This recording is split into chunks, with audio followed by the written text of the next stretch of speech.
राधे राधे, जय श्री कृष्णा सभी लोगों को। उम्मीद करता हूँ आप लोग बहुत अच्छे होंगे और बहुत अच्छी आपकी पढ़ाई भी चल रही होगी।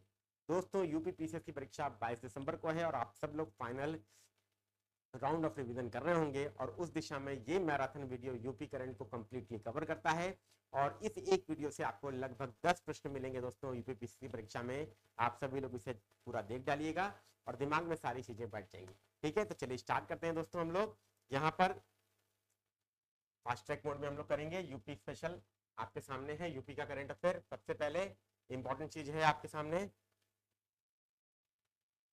उत्तर प्रदेश मंत्रिपरिषद द्वारा मंजूर उत्तर प्रदेश माल और सेवा कर अध्यादेश 2024। ठीक है, और सीधी सीधी बात यह है, द्वितीय संशोधन है यहाँ पर जीएसटी। ठीक है, goods and service tax, GST ही से बोलते हैं। ये उत्तर प्रदेश कैबिनेट द्वारा मंजूर हो गया 22 नवंबर 2024 को। राज्यपाल से मंजूरी मिलते ही लागू होने वाले इस अध्यादेश के तहत शराब बनाने में प्रयोग होने वाला एक्स्ट्रा न्यूट्रल अल्कोहल जीएसटी के दायरे से मुक्त हो गया। ठीक है, तो एक्स्ट्रा न्यूट्रल अल्कोहल जो शराब बनाने में प्रयुक्त होता है उसको जीएसटी के दायरे से मुक्त कर दिया गया है। ये इंपॉर्टेंट चीज है, इसको ध्यान रखिएगा, ये एग्जाम में आ सकता है।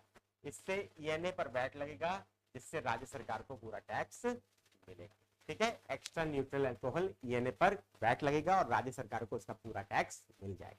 ठीक है, ध्यान रखिएगा, इंपॉर्टेंट है आप सभी लोगों के लिए। क्लियर? चलिए इसके बाद दोस्तों नेक्स्ट न्यूज की बात कर लेते हैं। नेक्स्ट देख लेते हैं, यहां पर इंपॉर्टेंट चीज क्या है, 2 नए निजी औद्योगिक पार्कों को मंजूरी दी गई। कहां पर?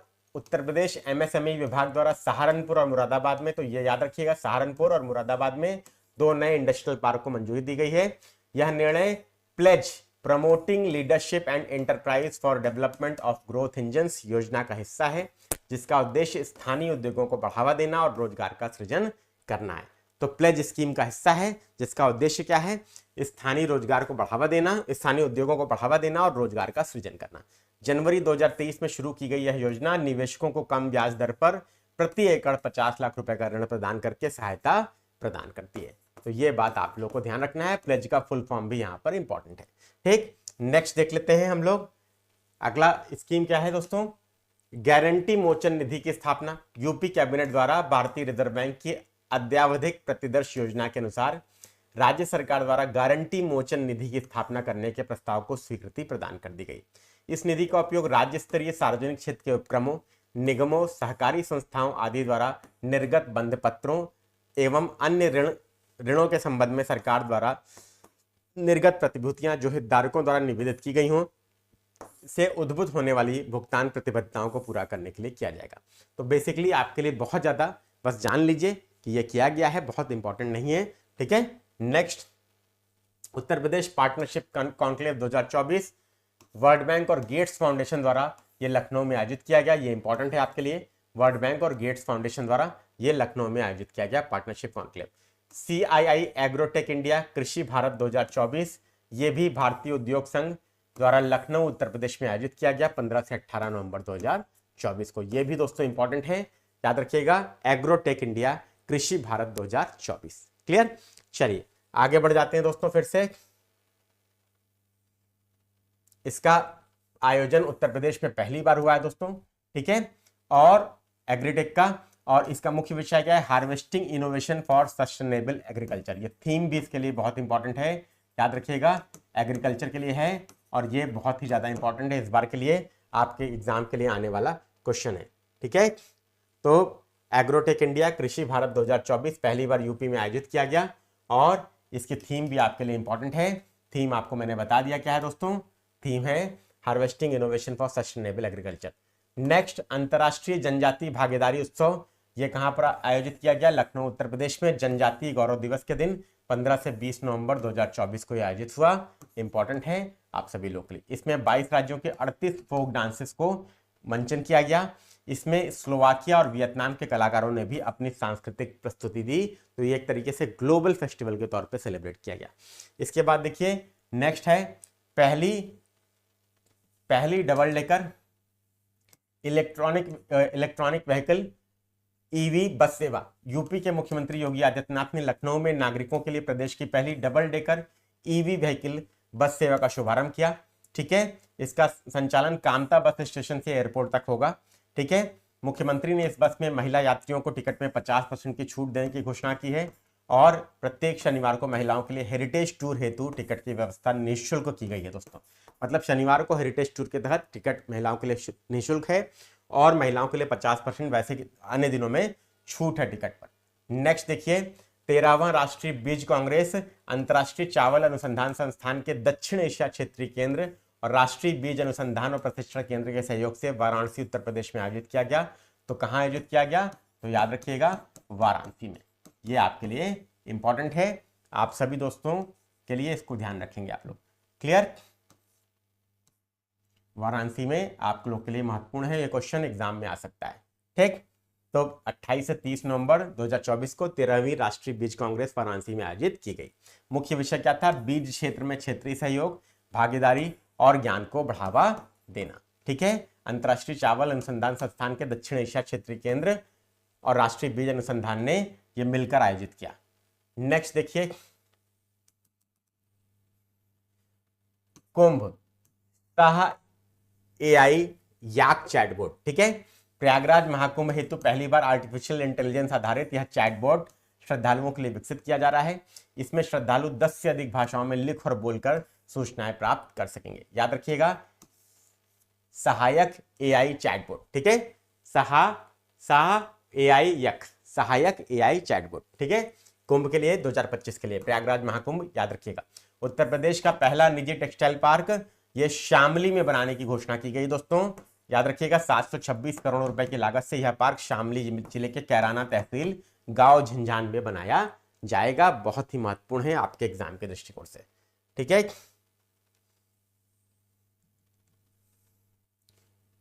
नेक्स्ट देखा जाए,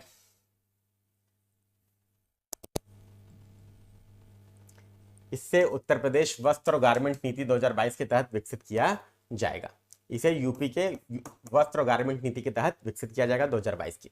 8वां दीपोत्सव 2024 पर्यटन विभाग उत्तर प्रदेश द्वारा राम की पैड़ी अयोध्या में आयोजित किया गया 30 अक्टूबर 2024 को। इसमें एक साथ 1121 लोगों द्वारा सरयू जी आरती और 25 लाख से अधिक दीप प्रज्वलन का कीर्तिमान गिनीज वर्ल्ड रिकॉर्ड में दर्ज हुआ और गिनीज वर्ल्ड रिकॉर्ड की ओर से मुख्यमंत्री योगी आदित्यनाथ को यह प्रमाण पत्र सौंपा गया। ये बहुत ही दोस्तों समझिए, ऐसा दीपोत्सव अगर आपको जीवन में मौका मिले तो जरूर देखिएगा जाके।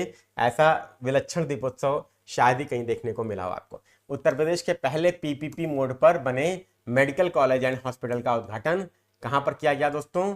तो महाराजगंज जिले में पहला PPP मोड का मेडिकल कॉलेज और हॉस्पिटल जो है उसका उद्घाटन किया गया दोस्तों 25 अक्टूबर 2024 को। ठीक है, इसके बाद देखिए, Uttar Pradesh clean air management project UP मंत्रिपरिषद द्वारा राज्य के अंतर्गत वायु प्रदूषण के नियंत्रण के लिए विश्व बैंक से पोषण कराए जाने के उद्देश्य से इस प्रोजेक्ट की विस्तृत परियोजना रिपोर्ट 2024-25 से 2029-30 तक और कुल ऋण की धनराशि 2,74,153 लाख रुपए तथा परियोजना के क्रियान्वयन हेतु विशेष प्रयोजन वाहन उत्तर Pradesh clean air management authority के गठन के प्रस्ताव का अनुमोदन किया गया। ये बात आपको ध्यान रखना है वायु प्रदूषण के नियंत्रण के लिए। ठीक है, बहुत इंपॉर्टेंट नहीं है, बस इतना याद रखिएगा। अंतर्राष्ट्रीय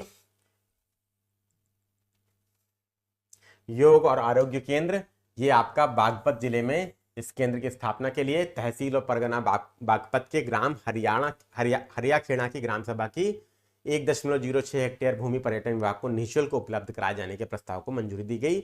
योग और आरोग्य केंद्र कहां पर? तो बागपत जिले में। याद रखिए, मुख्यमंत्री युवा उद्यमी विकास अभियान, ये यूपी कैबिनेट द्वारा इस अभियान के प्रख्यापन के प्रस्ताव को स्वीकृति दे दी गई। इसका उद्देश्य क्या है दोस्तों? राज्य के शिक्षित और प्रशिक्षित युवाओं को स्वरोजगार से जोड़कर नए सूक्ष्म उद्योगों की स्थापना के माध्यम से ग्रामीण और शहरी क्षेत्रों में रोजगार सृजित करना इसका उद्देश्य है। यह बात आप लोग ध्यान रखेंगे। क्लियर? इसके बाद इसके तहत प्रतिवर्ष 1 लाख युवाओं को वित्त पोषण करके स्वरोजगार मिशन के तहत आगामी 10 वर्षों में 10 लाख सूक्ष्म इकाइयों की स्थापना करना इसका उद्देश्य है। इस योजना के लिए जिला उद्योग और उद्यम प्रोत्साहन केंद्र जिला स्तर पर केंद्रीय एजेंसी होगा और इसके अंतर्गत आवेदक की शैक्षिक योग्यता न्यूनतम क्लास 8th होनी चाहिए। तो बेसिकली उद्देश्य आपको याद रखना है दोस्तों। उद्देश्य है क्या? मैंने आपको बताया। उद्देश्य ये है कि शिक्षित और प्रशिक्षित युवाओं को स्वरोजगार के माध्यम से जोड़कर नए सूक्ष्म उद्योगों की स्थापना के माध्यम से ग्रामीण और शहरी क्षेत्रों में रोजगार सृजन करना। प्रतिवर्ष 1 लाख युवाओं को फाइनेंस करके स्वरोजगार मिशन के तहत 10 वर्षों में 10 लाख सूक्ष्म इकाइयों की स्थापना करना है इसका उद्देश्य। ये दोनों याद रखिएगा, मल्टीपल स्टेटमेंट के लिए बहुत इंपॉर्टेंट है और ये स्कीम भी बहुत इंपॉर्टेंट है आपके एग्जाम के लिए। ठीक है, याद रखिएगा 8th क्लास योग्यता है, लेकिन इंटरमीडिएट और समकक्ष को वरीयता दी जाएगी, ये भी बात आपको ध्यान रखना है। क्लियर?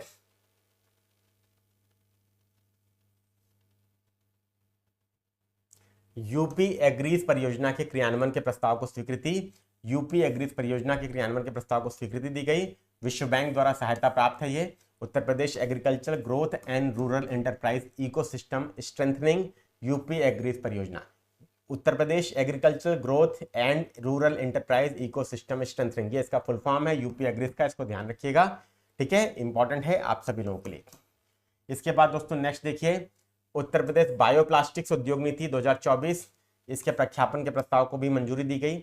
यह नीति पारंपरिक प्लास्टिक के विकल्प के रूप में बायोप्लास्टिक, बायोडिग्रेडेबल और कंपोस्टेबल का प्रयोग कर प्लास्टिक प्रदूषण में कमी लाना, प्रदेश को निम्न कार्बन अर्थव्यवस्था की ओर स्थानांतरित करना, अपशिष्ट प्रबंधन को कम करना और राज्य में बायोप्लास्टिक उद्योग की स्थापना और उसे गति प्रदान करने के उद्देश्य से यह नीति प्रख्यापित की गई है। बायोप्लास्टिक मतलब बायोडिग्रेडेबल और कंपोस्टेबल, यही इसका फुल फॉर्म है, इसको ध्यान रखिएगा। ठीक है, प्लास्टिक प्रदूषण को नियंत्रित करना इसका उद्देश्य है और निम्न कार्बन अर्थव्यवस्था की ओर यूपी को ट्रांसफर करना। सूचना प्रौद्योगिकी एवं सूचना प्रौद्योगिकी जनित सेवा को उद्योग का दर्जा दे दिया गया है, ये बात आपको ध्यान रखना है, इंपॉर्टेंट है।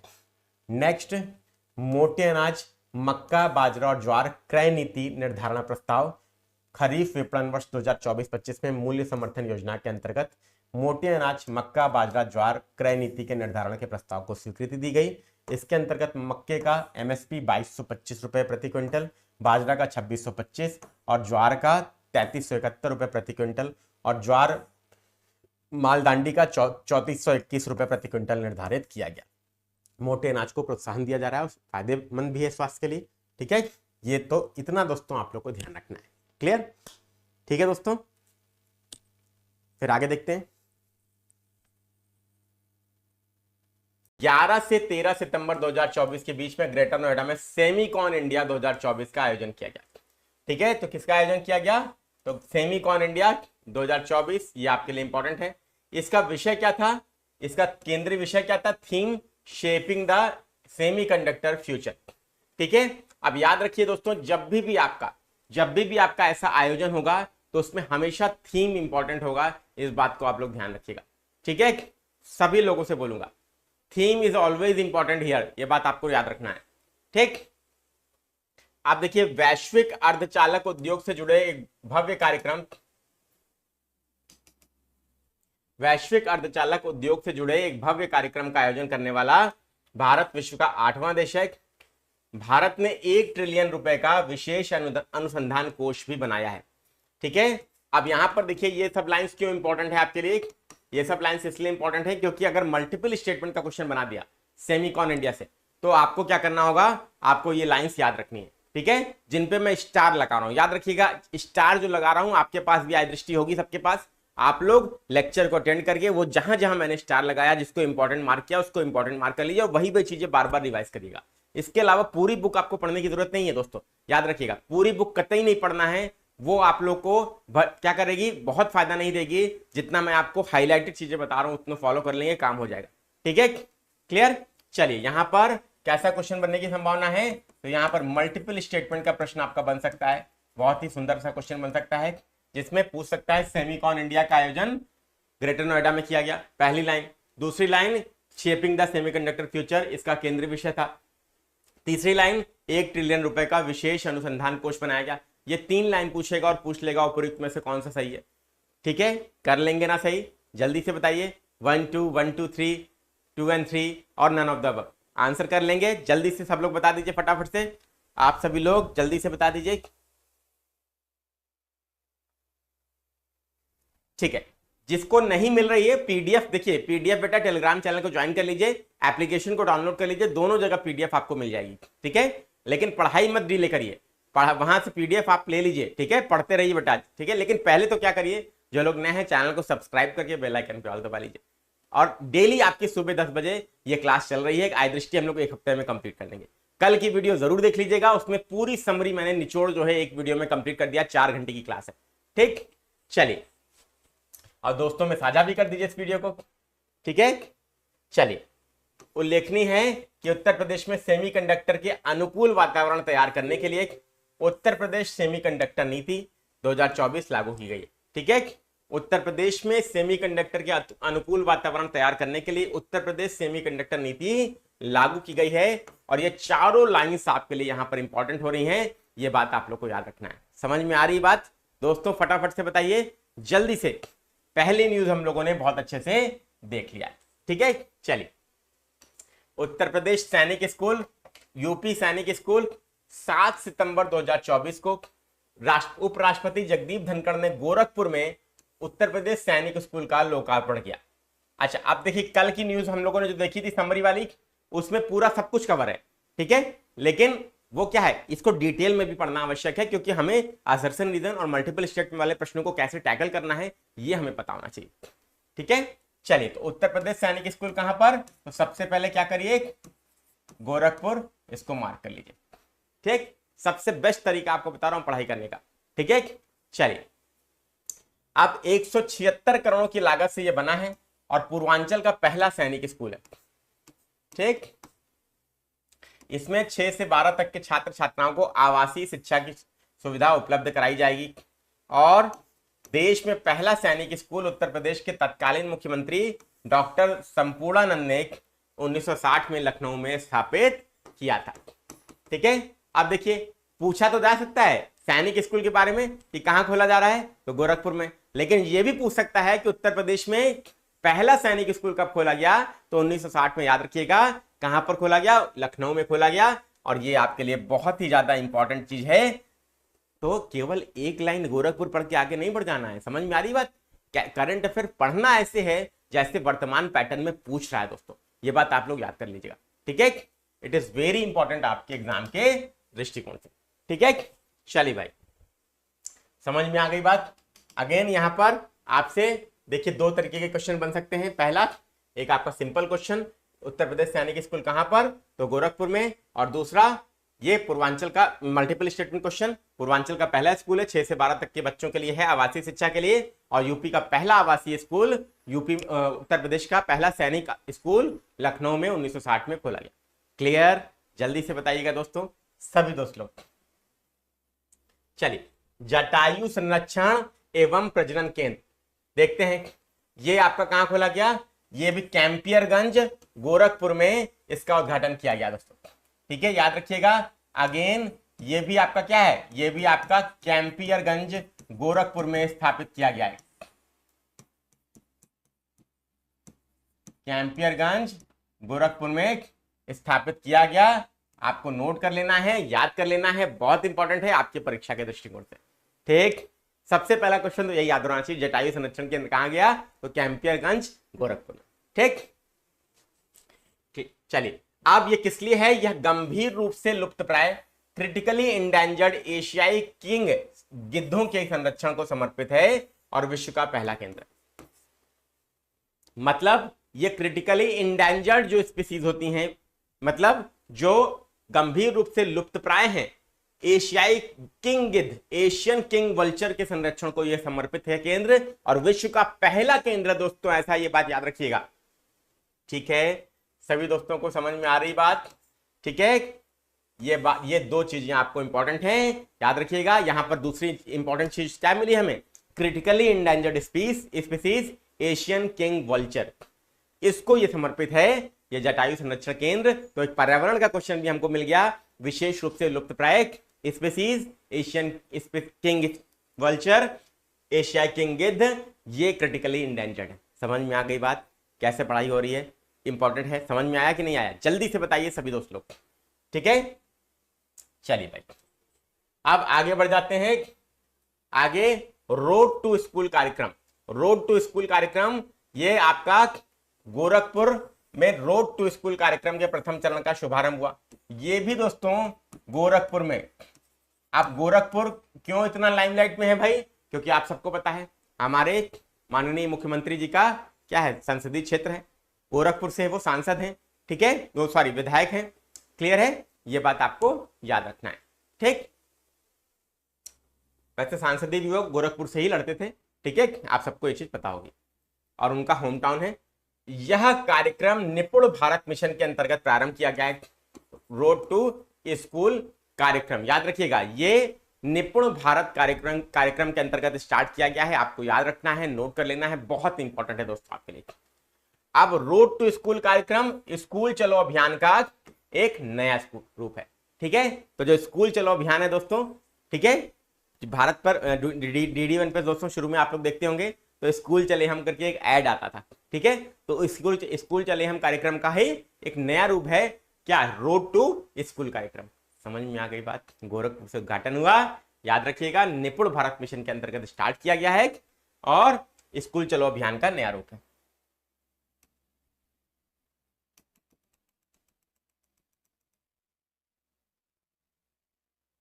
यूपी इंटरनेशनल ट्रेड शो ये कहां पे आयोजित किया गया, 25 से 29 सितंबर 2024, दिस इज ऑल्सो इंपॉर्टेंट। और ग्रेटर नोएडा में या ये क्या किया गया है, आयोजित किया गया, ये बात नोट कर लीजिएगा। तो यहां पर सबसे पहले लिख दीजिए ग्रेटर नोएडा। ठीक, ये दूसरा संस्करण है और पहला संस्करण 2023 में आयोजित किया गया था। ठीक है, अब इसकी थीम क्या है दोस्तों, थीम इज ऑलवेज इंपॉर्टेंट, ये बात याद रखिएगा। सोर्सिंग का अद्वितीय मंच, सोर्सिंग का अद्वितीय मंच इसकी थीम है, इसको नोट करिएगा, याद कर लिएगा। It is very very important आपके एग्जाम के दृष्टिकोण से। क्लियर, इस वर्ष ट्रेड शो में वियतनाम ने पार्टनर कंट्री के रूप में सहयोग किया, इसको आपको याद रखना है। वियतनाम पार्टनर कंट्री था, इट इज वेरी इंपॉर्टेंट। सबको क्लियर हो गया। सोर्सिंग का अद्वितीय मंच UP international trade show greater Noida में आयोजित किया गया, याद रखिएगा कब किया गया, तो 25 से 29 सितंबर 2024। ठीक है ना, सब लोग बता दीजिए फटाफट से। ठीक है,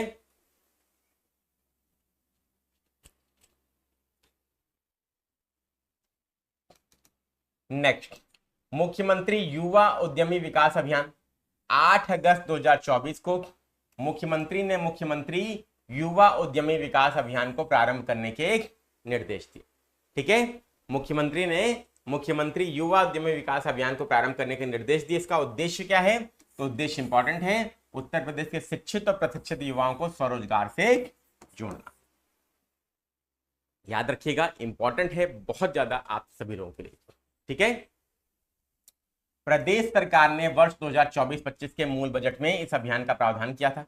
ठीक है, यूपी के शिक्षित और प्रशिक्षित युवाओं को सेल्फ एम्प्लॉयमेंट से जोड़ना, ये इस युवा उद्यमी कार्यक्रम का उद्देश्य है। उद्देश्य हमेशा इंपॉर्टेंट है स्कीम या अभियान के लिए, इस बात को नोट कर लीजिएगा। ठीक है सभी दोस्त लोग, इस अभियान के अंतर्गत प्रतिवर्ष 1 लाख युवाओं को बैंकों से ऋण दिलाकर वित्तीय अनुदान दिया जाएगा, जिससे प्रति वर्ष 1 लाख सूक्ष्म उद्यम स्थापित हो सकेंगे और 10 वर्षों में 10 लाख युवा स्वरोजगार से जुड़ सकेंगे। अब देखिए इसमें स्कीम में है क्या, समझिए बात को। प्रतिवर्ष 1 लाख युवाओं को बैंकों से ऋण दिलाया जाएगा, फाइनेंस कराया जाएगा, और 1 लाख सूक्ष्म उद्योग माइक्रो इंडस्ट्रीज लगाई जाएंगी। ठीक है, एमएसएमई में माइक्रो इंडस्ट्री भी होती है, micro small and medium enterprise, MSME बोलते हैं। तो माइक्रो इंडस्ट्री जो होती है वो सूक्ष्म उद्योग कहलाती है। ठीक है, तो हर व्यक्ति एक माइक्रो इंडस्ट्री लगाएगा तो 1 लाख युवा प्रतिवर्ष तैयार हुआ ना स्वरोजगार के लिए, तो 10 साल में कितना हो जाएगा, 10 लाख हो गया। क्लियर हुआ, तो याद रखिएगा इंपॉर्टेंट है आपके एग्जाम के लिए, ये तीनों पॉइंट्स आपके लिए इंपॉर्टेंट है, उद्देश्य और ये 2 पॉइंट्स। और अगेन यहां पर ये अच्छी स्कीम है और ये आपकी मल्टीपल स्टेटमेंट में पूछी जा सकती है दोस्तों, ये मैं आपको पहले ही बता दे रहा हूं। ठीक, जो लेटेस्ट पैटर्न है उसके हिसाब से सिलेबस को डिकोड करना बहुत ही आवश्यक है, इसको याद रखिएगा। क्लियर है, चलिए अब उत्तर प्रदेश के प्रमुख आंकड़ों की बात कर लेते हैं। तो ये आपके लिए इंपॉर्टेंट है, ये आपके लिए मेंस में जीएस पेपर 5 और 6 के लिए भी इंपॉर्टेंट है, लिखने के लिए, आंसर राइटिंग के लिए, और ये प्रीलिम्स के पॉइंट ऑफ व्यू से भी इंपॉर्टेंट है। चलिए 1 अगस्त 2024 को सूचना और जनसंपर्क विभाग यूपी द्वारा जारी आंकड़ों के अनुसार वर्तमान में उत्तर प्रदेश देश की दूसरी सबसे बड़ी अर्थव्यवस्था है। तो सबसे इंपॉर्टेंट न्यूज आपको पता चल गई, क्या पता चल गया कि दूसरे सबसे बड़ी अर्थव्यवस्था कौन है, तो यूपी है। दूसरी सबसे बड़ी अर्थव्यवस्था कौन है, तो उत्तर प्रदेश है। याद रखिएगा दोस्तों, इट इज वेरी इंपॉर्टेंट आपके एग्जाम के लिए। ठीक, देश की अर्थव्यवस्था में प्रदेश का योगदान कितना है, तो 9 से 10% तक पहुंच चुका है। Uttar Pradesh revenue surplus state के रूप में स्थापित हो चुका है। ठीक, प्राइवेट कॉर्पोरेट निवेश को आकर्षित करने में देश में प्रथम स्थान पर है।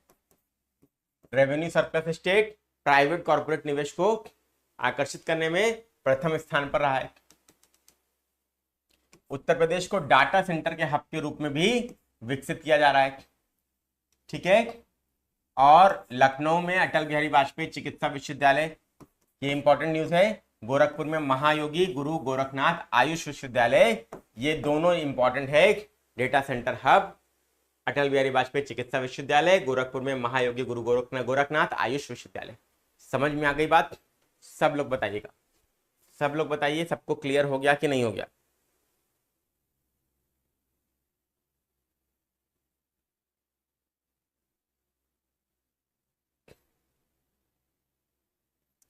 जल्दी से सभी लोग बता दीजिए दोस्तों। ठीक है दोस्तों, स्पष्ट हुआ कि नहीं? फटाफट से बताइएगा एक बार, जल्दी से आप सभी लोग बता दें। क्लियर है?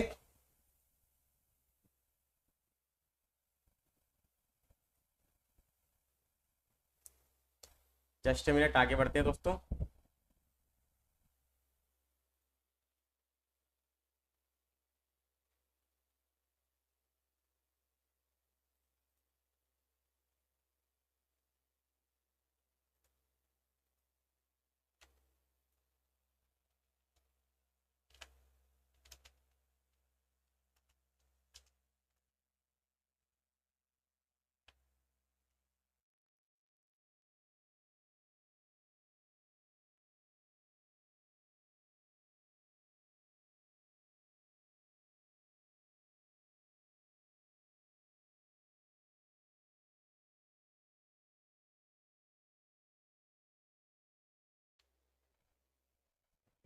ठीक है, चलिए दोस्तों, ठीक, हम लोग आगे बढ़ जाते हैं। चलिए, मेरठ में हॉकी के महान खिलाड़ी मेजर ध्यानचंद के नाम पर स्पोर्ट्स यूनिवर्सिटी का निर्माण किया जा रहा है। तो याद रखिए, मेरठ में क्या है, तो मेरठ में स्पोर्ट्स यूनिवर्सिटी, मेरठ में स्पोर्ट्स यूनिवर्सिटी खोली जा रही है। इस बात को आपको नोट कर लेना है, याद कर लेना है, बहुत इंपॉर्टेंट है आपके एग्जाम के लिए। ठीक, प्रदेश के पहले फार्मा पार्क का निर्माण ललितपुर जनपद में किया जाएगा। ठीक है, प्रदेश का पहला फार्मा पार्क कहां पर होगा, ललितपुर जनपद में होगा। उत्तर प्रदेश देश में 5 करोड़ 11 लाख परिवारों को आयुष्मान भारत योजना का कार्ड उपलब्ध कराने वाला पहला राज्य है। ठीक है, आयुष्मान भारत योजना का कार्ड उपलब्ध कराने वाला पहला राज्य है दोस्तों यूपी। और कितने लोगों को, 5 करोड़ 11 लाख परिवारों को दोस्तों देश में सर्वाधिक है ये, जिनको आयुष्मान भारत कार्ड जारी किए गए हैं यूपी के द्वारा। आपके लिए बहुत इंपॉर्टेंट है।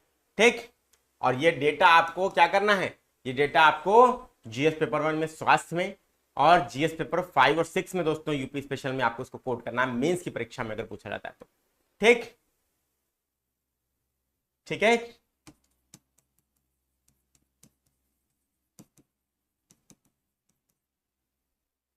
सभी 75 जनपदों में डिजिटल क्रॉप सर्वे के माध्यम से फसल उत्पादन का आकलन करने वाला यूपी देश का पहला राज्य। ठीक है, डिजिटल क्रॉप सर्वे के माध्यम से फसल उत्पादन का आकलन करने वाला यूपी देश का पहला राज्य है। और दोस्तों ये हम लोगों ने कल जो पूरी घटना चक्र का निचोड़ देखा, उसमें हम लोगों ने देखा भी था। आप सबको याद आ रहा होगा अगर आप लोगों ने कल की क्लास देखी है तो। ठीक है, तो देश का पहला राज्य कौन बन गया, तो यूपी बन गया। डिजिटल क्रॉप सर्वे के माध्यम से फसल उत्पादन का आकलन करने वाला। देश में डिजिटल लेन देन में भी यूपी नंबर 1 पर है दोस्तों। और ये सारे के सारे डेटाज आपके लिए बहुत ही ज्यादा इंपॉर्टेंट है, इस बात को नोट कर लीजिएगा सभी दोस्तों। ठीक है, देश के खाद्यान्न उत्पादन में 20% योगदान के साथ यूपी देश में पहले स्थान पर है।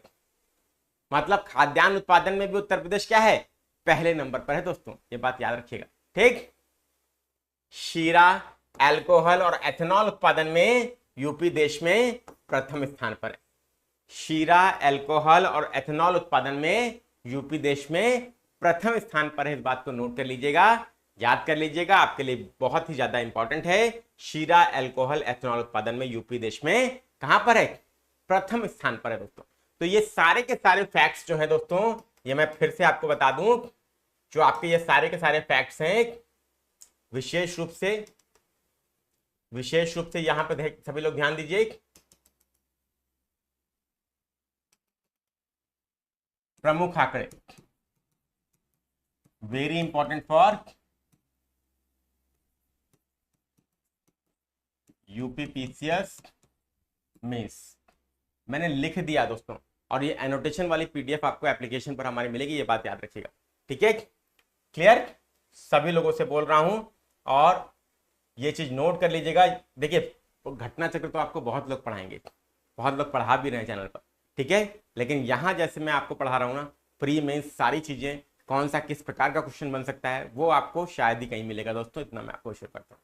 इसलिए अगर अब ईमानदारी से अगर आपने इस सेशन को फॉलो कर लिया, सीरीज को फॉलो कर लिया, अगले 7 दिन तक जो चलने वाली है, वो निश्चित रूप से आपके लिए सेवियर का काम करने वाली है, ठीक? आप करिश्मा करेंगे दोस्तों, ये बात याद रखिएगा। चलिए आगे बढ़ जाते हैं दोस्तों।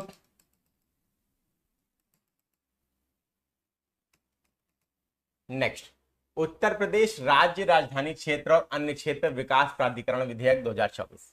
आप देखिए, जैसे दिल्ली में एनसीआर क्षेत्र है, वैसे ही यूपी में दोस्तों, यूपी में आपका एनसीआर क्षेत्र जो है, उसी प्रकार यूपी में भी दोस्तों क्या है, यूपी में भी एक एससीआर, स्टेट कैपिटल रीजन बन रहा है। स्टेट कैपिटल रीजन बन रहा है, इस बात को नोट कर लीजिएगा, ठीक है?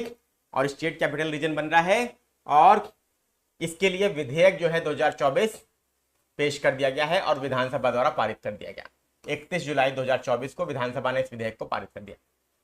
इस विधेयक में राष्ट्रीय राजधानी क्षेत्र की तर्ज पर राज्य में राज्य राजधानी क्षेत्र के गठन का प्रावधान है, ठीक है? जैसे दिल्ली एनसीआर है, तो दिल्ली एनसीआर में क्या क्या चीज आती है? दिल्ली एनसीआर में आपका हरियाणा का भी कुछ क्षेत्र आता है, राजस्थान का भी कुछ जिला आता है, हरियाणा का भी जिला आता है, उत्तर प्रदेश का भी जिला आता है ना? आता है ना? तो ये पूरा मिलाकर क्या है? एक दिल्ली एनसीआर बन गया, ठीक है? National capital region. वैसे ही स्टेट कैपिटल रीजन ये आपका बन गया एससीआर। तो लखनऊ के आसपास के क्षेत्रों, आसपास के जिलों से क्षेत्रों को लेकर एक स्टेट कैपिटल रीजन बनाया जा रहा है। और ये बहुत इंपॉर्टेंट न्यूज है, इस बात के लिए याद रखिएगा, एग्जाम में आएगा, निश्चित रूप से आएगा, ये प्रश्न आना ही आना है दोस्तों। उत्तर प्रदेश के 6 जिलों लखनऊ, हरदोई, सीतापुर, उन्नाव, रायबरेली और बाराबंकी के 27,826 वर्ग किलोमीटर क्षेत्र को एससीआर क्षेत्र में शामिल किया जाएगा, ठीक है? तो कौन कौन से जिले हैं ये तो याद ही रखना है, कि तो भूल ही नहीं सकते आप। तो लखनऊ, हरदोई, सीतापुर, उन्नाव, रायबरेली और बाराबंकी। तो याद रखिएगा 6 जिले हैं, और ये आपके लिए बहुत ही ज्यादा इंपॉर्टेंट है, ठीक? राज्य राजधानी क्षेत्र विकास प्राधिकरण का मुख्यालय कहां पर होगा? लखनऊ में होगा, यह भी नोट कर लीजिएगा। इसके अध्यक्ष मुख्यमंत्री और उपाध्यक्ष राज्य के मुख्य सचिव होंगे। ये बात आप सबको याद रखना है, नोट कर लेना है, इट इज वेरी इंपॉर्टेंट आपके एग्जाम के लिए। समझ में आ रहा है कि नहीं दोस्तों? एक बार जल्दी से बताइए सभी लोग, सब लोग जल्दी से बताइए, सभी लोग, सबको स्पष्ट हो रहा है कि नहीं हो रहा है?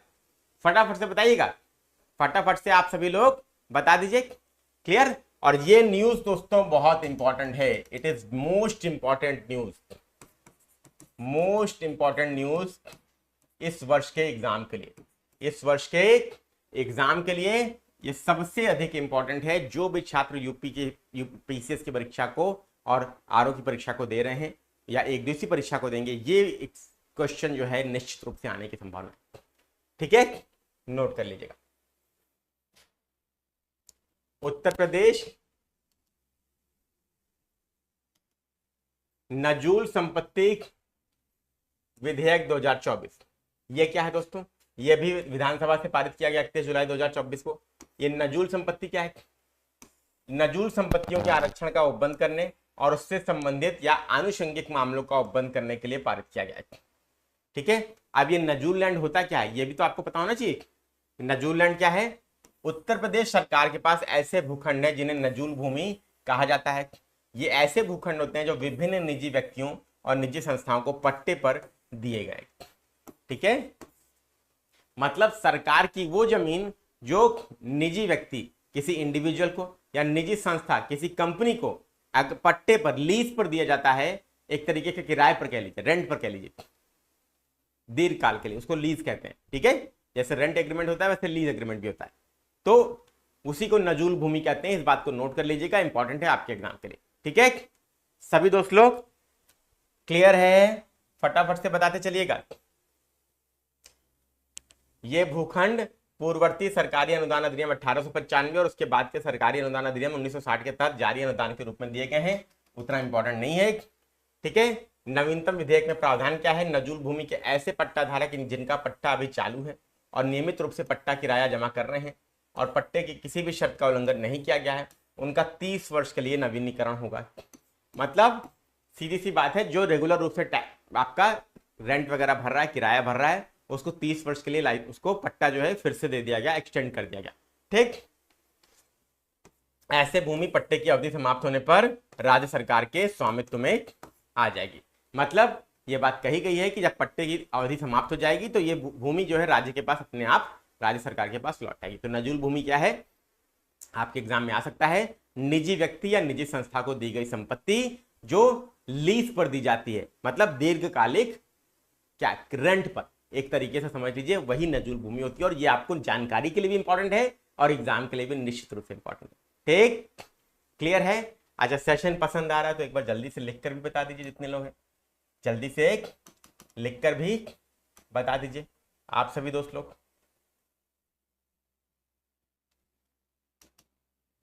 इस विधेयक के अनुसार सरकार पट्टे की भूमि को फ्री होल्ड नहीं करेगी। जिनका फ्री होल्ड के लिए पैसा जमा है उसे जमा किए जाने की तिथि से एसबीआई की निधियों की सीमांत लागत आधारित उधार दर के ब्याज पर आगणित करते हुए वापस कर दिया जाएगा। मतलब सरकार पट्टे की जो भूमि है उसको किसी के नाम फ्री होल्ड रजिस्ट्री नहीं करेगी, मतलब सरकार बेच नहीं देगी, एक तरीके से मान लीजिए वो नजूल ही रहेगी, वो सरकार की ही संपत्ति रहेगी। ये बात कहा गया है इसमें, ये बहुत इंपॉर्टेंट है। और ये मल्टीपल स्टेटमेंट का अगेन एक ब्यूटीफुल क्वेश्चन यहां पर बन रहा है दोस्तों। ठीक है, याद रखिएगा, नजूल भूमि का पूर्ण स्वामित्व निजी व्यक्ति या संस्था को नहीं दिया जाएगा। यह बात एकदम क्लियर कट यहां पर बोल दी गई है। ठीक है, न्यायालय या प्राधिकारी के समक्ष लंबित आवेदन अस्वीकृत समझे जाएंगे। अगर न्यायालय में भी कोई रिट करता है इसके लिए तो वो भी मान्य नहीं होगा, यहां पर अधिनियम में कह दिया गया है स्पष्ट रूप से। ठीक है, यदि पट्टा अवधि समाप्त होने पर तत्कालीन पट्टेदार स्वयं ऐसी भूमि का कब्जा सौंपता नहीं है सरकार को, तो ऐसे अवैध कब्जे को खाली कराया जाएगा और पट्टे की समाप्ति की तिथि से भूमि का किराया मजिस्ट्रेट द्वारा नियत दर के अनुसार वसूला जाएगा। अब आपको तो पता है दोस्तों, अगर योगी सरकार ने क्या बोला, अगर वापस नहीं करोगे पट्टा समाप्त होने पर तो हम क्या करेंगे, हम कब्जा ले लेंगे। और कब्जा आपको पता है गवर्नमेंट कैसे लेती है, बुलडोजर कार्रवाई, आप सबको बहुत अच्छे से पता है। ठीक है, तो इसीलिए कोई हिम्मत भी नहीं करेगा दोस्तों इसे ना लौटाने की। समझ में आ रही बात की नहीं आ रही? जल्दी से बता दीजिए फटाक से। तो अगेन ये इंपॉर्टेंट है आपके लिए बहुत ज्यादा। चलिए, उत्तर प्रदेश राज्य विश्वविद्यालय संशोधन विधेयक 2024। ठीक है, ये भी आपके लिए इंपॉर्टेंट है दोस्तों, इसको नोट करिएगा। ये भी पारित हुआ 31 जुलाई 2024 को, मतलब तीनों नए विधेयक जो हैं आपके 31 जुलाई 2024 को ही पारित हैं। इसको नोट करिएगा, याद करिएगा, आपके लिए बहुत इंपॉर्टेंट है। ठीक, सभी लोग चलिए देखिए, सभी लोगों से मैं एक गुजारिश करूंगा जो लोग लेट आ रहे हैं कि बेटा अगर वास्तव में आप लोग सिंसियर है ना तो क्लास की कीमत को समझिए। अगर आप लोग नहीं कर रहे हैं, मैं देख रहा हूँ बहुत सारे एप्लीकेशन के छात्र हैं जो नहीं कर रहे हैं क्लास को, बोलने के बाद भी नहीं कर रहे हैं, तो उनको अगर लग रहा है कि उनका फ़ायदा है तो ये उनका फ़ायदा नहीं है। जो लाइव क्लास में वो डाउट क्लियर कर सकते हैं वो रिकॉर्डेड में नहीं क्लियर हो सकता है, इस बात को याद रखिए। और आप लोगों के लिए ही क्लास चलाई जा रही है, इस बात को नोट करिएगा। सबसे बोल रहा हूँ ये बात, ध्यान दीजिएगा। जो लोग रिकॉर्डेड भी देख रहे हैं, पेड बैच के पढ़े हुए बच्चे, वो लोग सोच रहे हैं कि पेड में तो अपलोड होगा ही तब देखेंगे, तो तभी देखिएगा, फिर औरों से पीछे हो जाइएगा। ये बात निश्चित रूप से मान के चलिए। ठीक है, सब लोग याद रखिए इस बात को। ठीक, देखिए इसमें क्या कहा गया, इस विधेयक में नए स्थापित विश्वविद्यालयों के नामकरण और उनके नाम से राज्य शब्द हटाने का प्रावधान किया गया। ठीक है, कुल मिला के बात यह है कि जो नए स्थापित विश्वविद्यालय हैं उनका नामकरण जब भी होगा तो राज्य विश्वविद्यालय जो कहा जाता है वो राज्य विश्वविद्यालय अब नहीं कहा जाएगा, मतलब राज्य शब्द हटा दिया जाएगा, विश्वविद्यालय केवल कहा जाएगा, यूनिवर्सिटी केवल कहा जाएगा। ये चीज मेन है इस विधेयक में, ये बात आपको याद रखना है। ठीक, क्लियर है। और इन विश्वविद्यालयों का क्षेत्राधिकार भी निर्धारित किया गया है। उत्तर प्रदेश नोडल विनिधान रीजन विनिर्माण क्षेत्र विधेयक 2024 उत्तर प्रदेश विधानसभा द्वारा पारित 31 जुलाई को है। ठीक है, इसका लक्ष्य क्या है? राज्य की अर्थव्यवस्था को $1 ट्रिलियन की बनाना। क्लियर। इस विधेयक के तहत उत्तर प्रदेश निर्माण क्षेत्र बोर्ड, निर्माण क्षेत्र प्राधिकरण और निर्माण क्षेत्र समिति का गठन किया जाएगा। क्लियर है, सभी दोस्तों से बोल रहा हूं।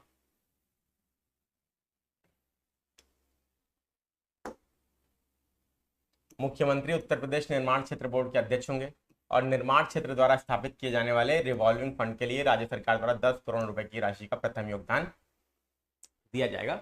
उतना इंपॉर्टेंट नहीं है, लेकिन जान लीजिए एक बार, मैंने आपको बता दिया। ठीक है, चलिए नेक्स्ट विधेयक है उत्तर प्रदेश विधि विरुद्ध धर्म संपरिवर्तन प्रतिषेध विधेयक 2024। मतलब विधि विरुद्ध, अगर कानून के अगेंस्ट में कोई धर्म परिवर्तन कराता है तो वो क्या है? वो प्रतिषेध है उसका। ठीक है, ये आपका 30 जुलाई 2024 को पारित किया गया। इसका उद्देश्य क्या है? राज्य में धर्म परिवर्तन संबंधी घटनाओं को प्रभावी ढंग से रोकना और ऐसे अपराध करने वाले अभियुक्तों को कठोर सजा दिलाना इसका उद्देश्य। नाम से ही क्लियर है विधेयक के कि धर्म परिवर्तन के विरोध में। ये बात आपको याद रखना है सभी लोग। ठीक है, सभी लोग याद रखिएगा।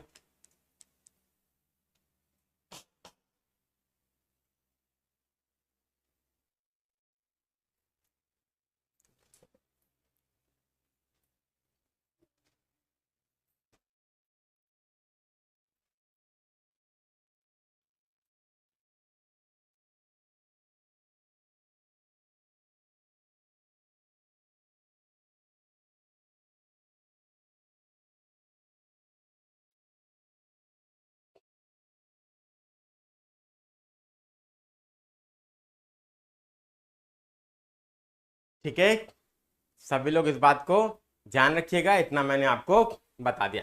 अब इस विधेयक में नाबालिग, दिव्यांग, मानसिक रूप से दुर्बल व्यक्ति, महिला, अनुसूचित जाति और अनुसूचित जनजाति के 14 वर्ष तक के व्यक्ति के अवैध मतांतरण में 5 साल या अधिकतम 14 वर्ष तक की कठोर कारावास और 1 लाख रुपए के जुर्माने का प्रावधान किया गया है। इसको नोट कर लीजिएगा, यह सबसे इंपॉर्टेंट चीज है। अगर नाबालिग है व्यक्ति, दिव्यांग है, मानसिक रूप से दुर्बल है, महिला है, SC ST है, उनके अवैध अगर धर्म परिवर्तन कराया गया तो न्यूनतम 5 वर्ष या अधिकतम 14 वर्ष का कठोर कारावास और मिनिमम 1 साल का जुर्माना, तो 1 लाख का जुर्माना दिया जाएगा। यह बात एकदम स्पष्ट कही गई है। सामूहिक अवैध मतांतरण में न्यूनतम 7 वर्ष, अधिकतम 14 वर्ष की कठोर कारावास और न्यूनतम 1 लाख रुपए जुर्माने का प्रावधान है। और ये भी आपके लिए इंपॉर्टेंट है, एग्जाम में पूछा जा सकता है। ठीक, सभी लोग नोट कर लीजिएगा, it is very very important. ठीक, और भी चीजें इसमें लिखी हुई हैं दोस्तों। यदि कोई व्यक्ति धर्म परिवर्तन के आशय से किसी व्यक्ति को उसके जीवन या संपत्ति को भय में डालता है, हमला करता है, विवाह या यौन संबंध स्थापित करता है, महिला या व्यक्ति की तस्करी करता है, तो कम से कम 20 साल का कठोर कारावास, जिससे आजीवन कारावास तक बढ़ाया जा सकता है। ठीक है, ये बात नोट करिएगा। इसके अलावा इसमें क्या चीजें हैं? इस विधेयक में अन्य यह प्रावधान है कि यदि कोई व्यक्ति धर्म परिवर्तन के संबंध में किसी विदेशी या अवैध संस्था से धन प्राप्त करता है तो कम से कम 7 वर्ष का कठोर कारावास, 14 वर्ष तक जिसे बढ़ाया जा सकता है और 10 लाख रुपए का जुर्माना भी इसमें है। तो ये सारे के सारे प्रावधान आपको याद रखने हैं, इंपॉर्टेंट है आप सभी लोगों के। अब उत्तर प्रदेश सार्वजनिक परीक्षा विधेयक 2024। अब ये दोस्तों यूपी के लिए बहुत इंपॉर्टेंट है, आप सभी छात्रों के लिए, इसको ध्यान रखना। Just a minute.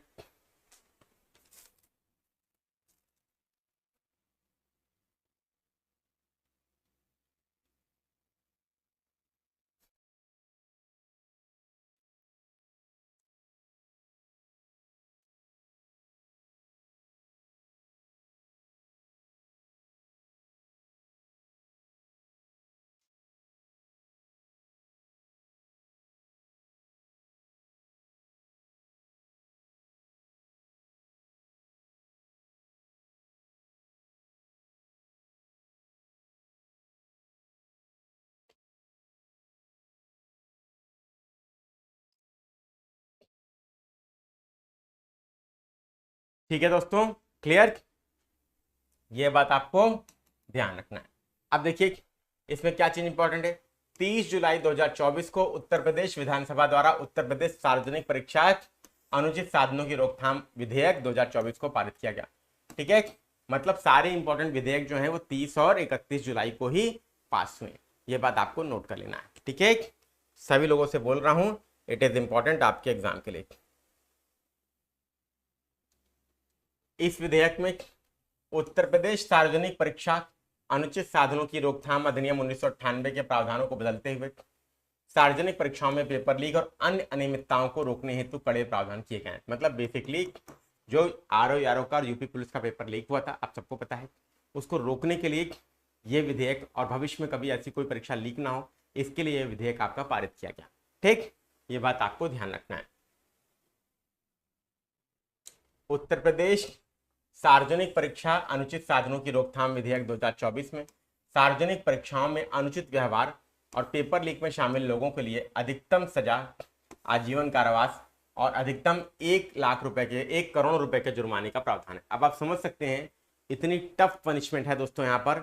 आप लोग देखिए, सार्वजनिक परीक्षाओं में अनुचित व्यवहार और पेपर लीक में शामिल लोगों के लिए अधिकतम सजा आजीवन कारावास और अधिकतम 1 करोड़ रुपए के जुर्माने का प्रावधान इसमें शामिल।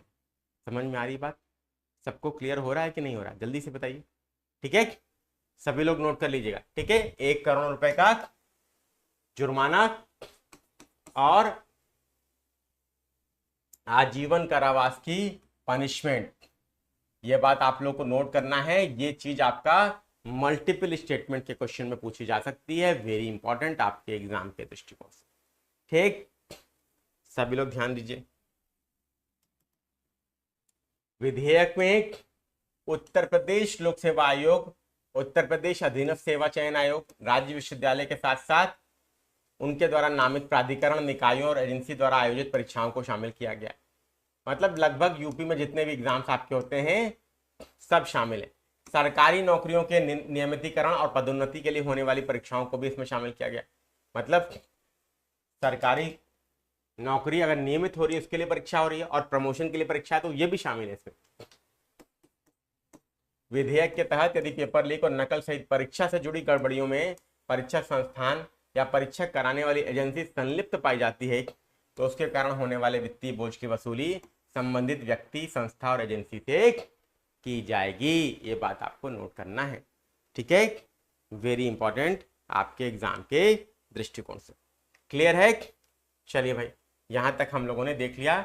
मतलब पेपर लीक और नकल सहित परीक्षा से जुड़ी गड़बड़ी में परीक्षा संस्थान और परीक्षा कराने वाली एजेंसी संलिप्त है तो उसके कारण जितना भी वित्तीय बोझ आया है वो संबंधित व्यक्ति, संस्था और एजेंसी से वसूला जाएगा। परीक्षा को प्रतिकूल रूप से प्रभावित करने वाली कंपनी या सेवा प्रदाता को हमेशा के लिए ब्लैकलिस्ट कर दिया जाएगा और इस विधेयक में छात्रों को कारावास या जुर्माने के दंड की परिधि में शामिल नहीं किया गया। छात्रों को जुर्माना या कारावास नहीं दिया जा सकता। अनुचित साधनों के प्रयोग में छात्रों के शामिल होने पर उनका परीक्षा परिणाम रोककर उन्हें 1 वर्ष तक अगली परीक्षा में हिस्सा लेने से रोक दिया जाएगा। अगर कोई कैंडिडेट शामिल है तो उसे 1 वर्ष के लिए अगली तक परीक्षा देने से रोका जाएगा, लेकिन कारावास या दंड नहीं है छात्रों के लिए। ये एक बहुत अच्छा फीचर है दोस्तों जो सरकार की संवेदनशीलता को दर्शाता है। ये बात आपको समझ में आनी चाहिए। क्लियर है? सब लोग बता दीजिए दोस्तों फटाफट से।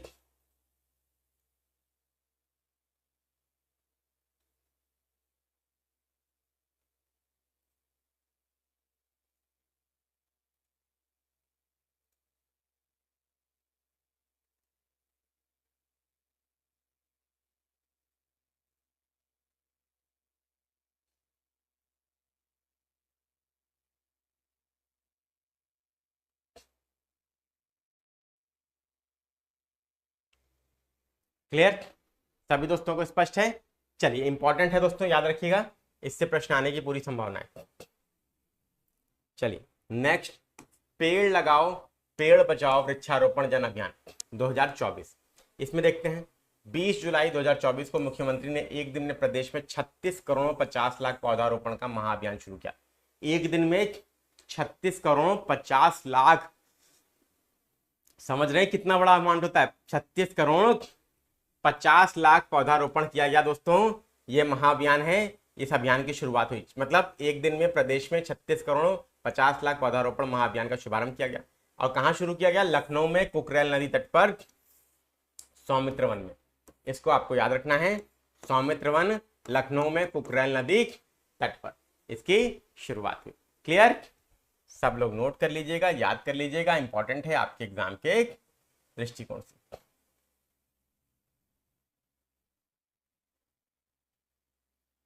इस अवसर पर मुख्यमंत्री ने हरिशंकरी वृक्ष वाटिका स्थापित की। हरिशंकरी वृक्ष वाटिका मुख्यमंत्री ने स्थापित की। ये आपको नोट करना है, याद रखना है, इंपॉर्टेंट है आप सभी लोग। ठीक,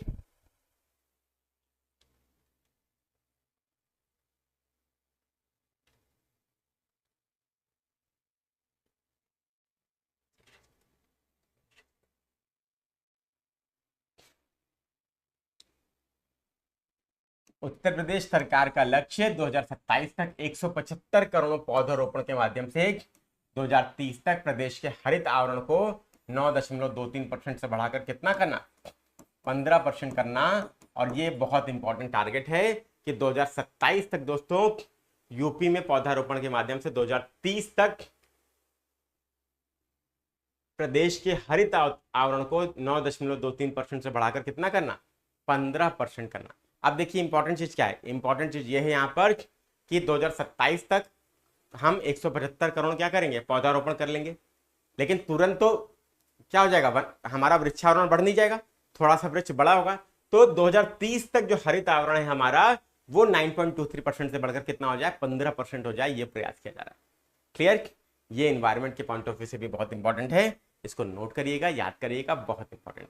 ठीक, सभी दोस्तों, पेड़ लगाओ पेड़ बचाओ वृक्षारोपण जन अभियान के तहत प्रदेश सरकार ने ऐतिहासिक उपलब्धि प्राप्त करते हुए एक दिन में लगभग 36 करोड़ पौधों का पौधारोपण किया।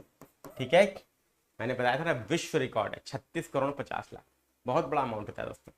ठीक है, और इस अभियान के तहत सबसे ज्यादा सोनभद्र में 1.5 करोड़ से अधिक पौधों का रोपण किया गया। और ये दोनों ही क्वेश्चन आपके मल्टीपल स्टेटमेंट में दोनों ही पॉइंट्स आपके पूछे जा सकते हैं। ठीक है, दोनों ही मल्टीपल स्टेटमेंट में पूछे जा सकते हैं। इसको नोट करिएगा, याद रखिएगा, इंपॉर्टेंट है आप सभी लोगों के लिए। क्लियर? आप आ जाते हैं प्रयागराज। क्यों इंपॉर्टेंट है भाई इसमें हमारे लिए? इस शहर में हमारा संविधान हमारा सम्मान अभियान का दूसरा क्षेत्रीय कार्यक्रम आयोजित किया गया। ठीक है, प्रयागराज में हमारा संविधान हमारा सम्मान अभियान का दूसरा क्षेत्रीय कार्यक्रम 16 जुलाई को आयोजित किया गया। इसको नोट करिएगा, याद करिएगा, बहुत इंपॉर्टेंट है। यह कार्यक्रम Allahabad medical association convention centre में भारतीय संविधान को अंगीकृत किए जाने और भारतीय गणराज्य की 75वीं वर्षगांठ के उपलक्ष्य में आयोजित किया गया था। मतलब कुल मिला के हमें 75 वर्ष हो गए, हमारे गणतंत्र बने। ठीक है, संविधान लागू हुए 75 वर्ष हो गए। इसी के उपलक्ष्य में दोस्तों क्या किया गया? इसे आयोजित किया गया। क्लियर है? ये बात याद रखिएगा। इस कार्यक्रम की शुरुआत उपराष्ट्रपति जगदीप धनखड़ द्वारा 24 जनवरी 2024 को नई दिल्ली से की गई थी। समझ में आ रही बात दोस्तों? फटाफट से बताइए भाई सभी दोस्तों। क्लियर? चलिए नेक्स्ट, उपवन योजना और हेरिटेज ट्री अडॉप्शन योजना। देखिए, यूपी सरकार द्वारा राज्य में हरियाली बढ़ाने और भूजल स्तर में सुधार के उद्देश्य से ये दोनों योजनाएं लागू की गई। बस उद्देश्य आपको याद रखना है, हरियाली बढ़ाना और भूजल स्तर में सुधार लाना इसका उद्देश्य। क्लियर हो गया कि नहीं? फटाफट से बताइए भाई सभी लोग बताइए फटाफट से, स्पष्ट है कि नहीं है?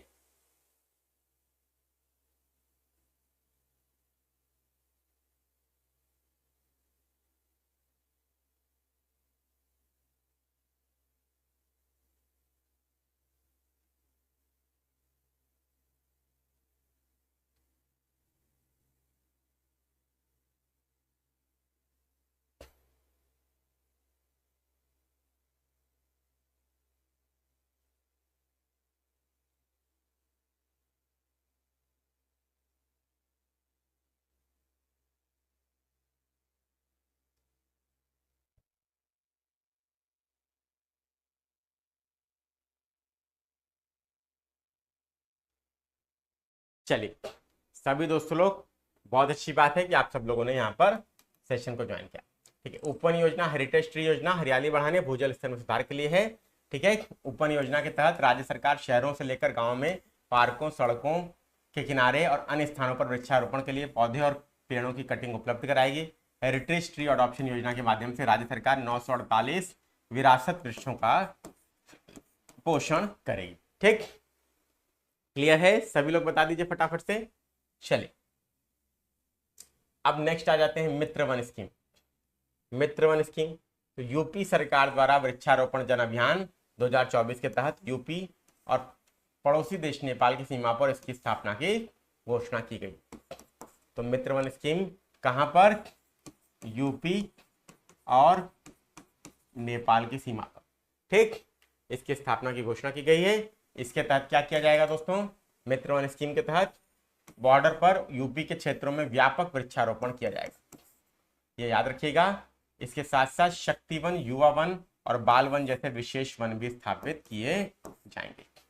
मतलब मित्र वन तो किया ही जाएगा, इसके साथ साथ शक्ति वन, युवा वन और बाल वन भी आपके स्थापित किए जाएंगे। इस बात को आपको याद रखना है, इंपॉर्टेंट है आप सभी लोगों के लिए। ठीक, नोट कर लीजिएगा। आगे बढ़ जाते हैं दोस्तों। हाथरस हादसे की जांच हेतु न्यायिक जांच आयोग। अब आपको पता है दोस्तों, हाथरस कांड के बारे में सब लोग जानते हैं। ठीक है, यूपी सरकार द्वारा ये न्यायिक जांच आयोग गठित किया गया है।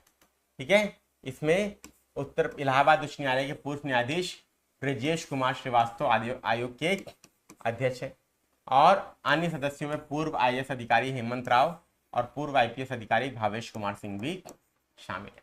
बस याद रखिएगा, अध्यक्ष इंपॉर्टेंट है आपके लिए। तो ब्रजेश कुमार श्रीवास्तव हाथरस कांड की जांच के लिए न्यायिक आयोग के अध्यक्ष है, ये आपको नोट कर लेना। ठीक है ना, सब लोग बता दीजिए। चलिए भाई, उत्तर प्रदेश में एक बायोप्लास्टिक पार्क की स्थापना। उत्तर प्रदेश सरकार द्वारा प्लास्टिक प्रदूषण से निपटने के लिए एक लखीमपुर खीरी जिले में बायोप्लास्टिक पार्क स्थापित किया जा रहा है। और ये दोस्तों कल हम लोगों ने देख लिया था अपने जो पूरा निचोड़ मैंने एक वीडियो में आपको बताया था, उसमें मैंने बताया था बायोप्लास्टिक पार्क यूपी में स्थापित किया जा रहा है। कहां पर? तो नोट कर लीजिए।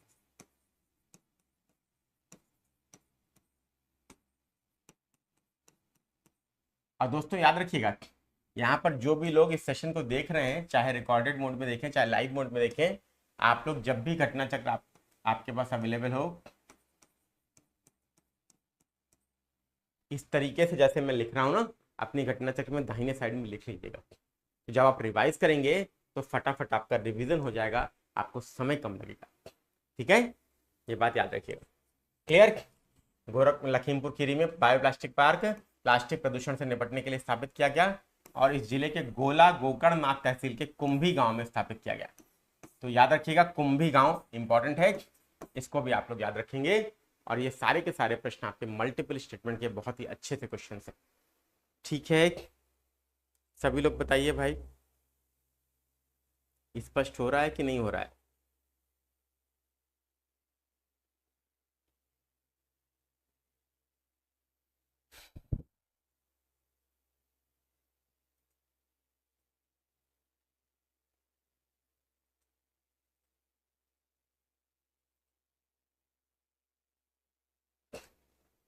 क्लियर? सभी दोस्त लोग बताइए। चलिए आगरा और प्रयागराज। उत्तर प्रदेश मंत्रिमंडल द्वारा इन दो शहरों में इंटीग्रेटेड मैन्युफैक्चरिंग क्लस्टर बनाए जाने हेतु मंजूरी प्रदान की गई। यूपी मंत्रिमंडल द्वारा इन दो शहरों में इंटीग्रेटेड मैन्युफैक्चरिंग क्लस्टर बनाए जाने को मंजूरी प्रदान की गई है। ये इंपॉर्टेंट है आपके लिए, यहां पर ऐसे लिखिए, इंटीग्रेटेड मैन्युफैक्चरिंग क्लस्टर्स, ताकि जब आप रिवाइज करें तो ये आपको इस तरीके से दिखे। समझ में आया कि नहीं? फटाफट से बताइए दोस्तों। ठीक, चलिए भाई, इंपॉर्टेंट है। आगरा और कहां पर? इंटीग्रेटेड मैन्युफैक्चरिंग क्लस्टर, आगरा और प्रयागराज, याद रहेगा। चलिए प्राचीन तथा विरासत भवनों को पर्यटन स्थल के रूप में विकसित करने के प्रस्ताव को मंजूरी। यूपी मंत्रिमंडल ने इसे मंजूरी प्रदान की 25 जून 2024 को। इसके तहत 3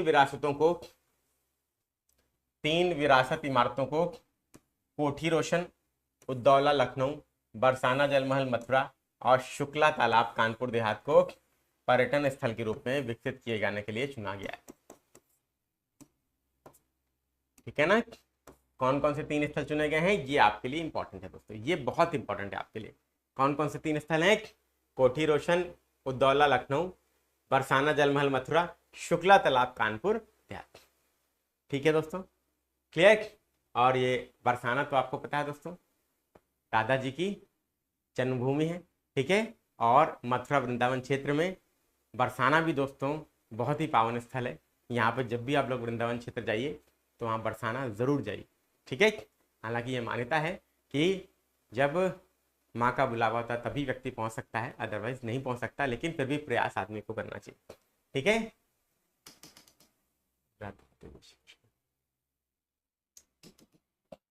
माहेश्वर तिवारी यूपी के प्रसिद्ध साहित्यकार और नवगीतकार का निधन हो गया। ये माहेश्वर तिवारी हैं। ठीक है, क्लियर। ये साहित्यकार और नवगीतकार थे, इसको याद रखना है। इनको यश भारती पुरस्कार और उत्तर प्रदेश हिंदी संस्थान के साहित्य भूषण पुरस्कार से सम्मानित किया गया था। ठीक है ना, याद रखिएगा, इंपॉर्टेंट है आप सभी के लिए। ठीक है। उत्तर प्रदेश ग्रीन हाइड्रोजन नीति 2024 14 मार्च 2024 को यूपी सरकार के अतिरिक्त ऊर्जा स्रोत विभाग द्वारा यूपी ग्रीन हाइड्रोजन नीति 2024 को प्रख्यापित किया गया। ठीक है, क्लियर। यह नीति 5 वर्षों की अवधि तक प्रभावी रहेगी। यह मल्टीपल स्टेटमेंट का क्वेश्चन बनेगा दोस्तों।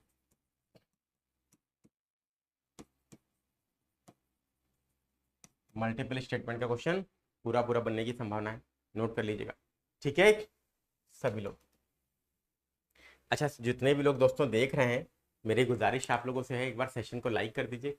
एक बार सब लोग पहले सेशन को लाइक कर दीजिए, अपने दोस्तों में साझा कर दीजिए। अगर चैनल पर नए हैं तो सब्सक्राइब कर लीजिए और बेल आइकन पे ऑल दबा लीजिए। और आप सबको पता है डेली सुबह दोस्तों 10 बजे आपको घटना चक्र की दृष्टि मिल रही है, पूरा कंप्लीट करा रहा हूँ। कल पूरा निचोड़ दे दिया आपको 4 घंटे की वीडियो में। ठीक है, लाइव क्लास थी, आप सब लोग देख लीजिए, चैनल पर अवेलेबल है। आज यूपी स्पेशल। ठीक है, कल भी दोस्तों 5 दिन में 5 चीजें निपट जाएंगी, खत्म हो जाएगा पूरा, और पूरे के पूरे 30-35 प्रश्न आपके इससे हो जाएंगे। ये बात नोट कर लीजिएगा, वेरी इंपॉर्टेंट आपके लिए। ठीक, सभी दोस्तों से बोलूंगा इतना आप लोग ध्यान रखिएगा। क्लियर। चलिए भाई, यहां तक हम लोगों ने देख लिया।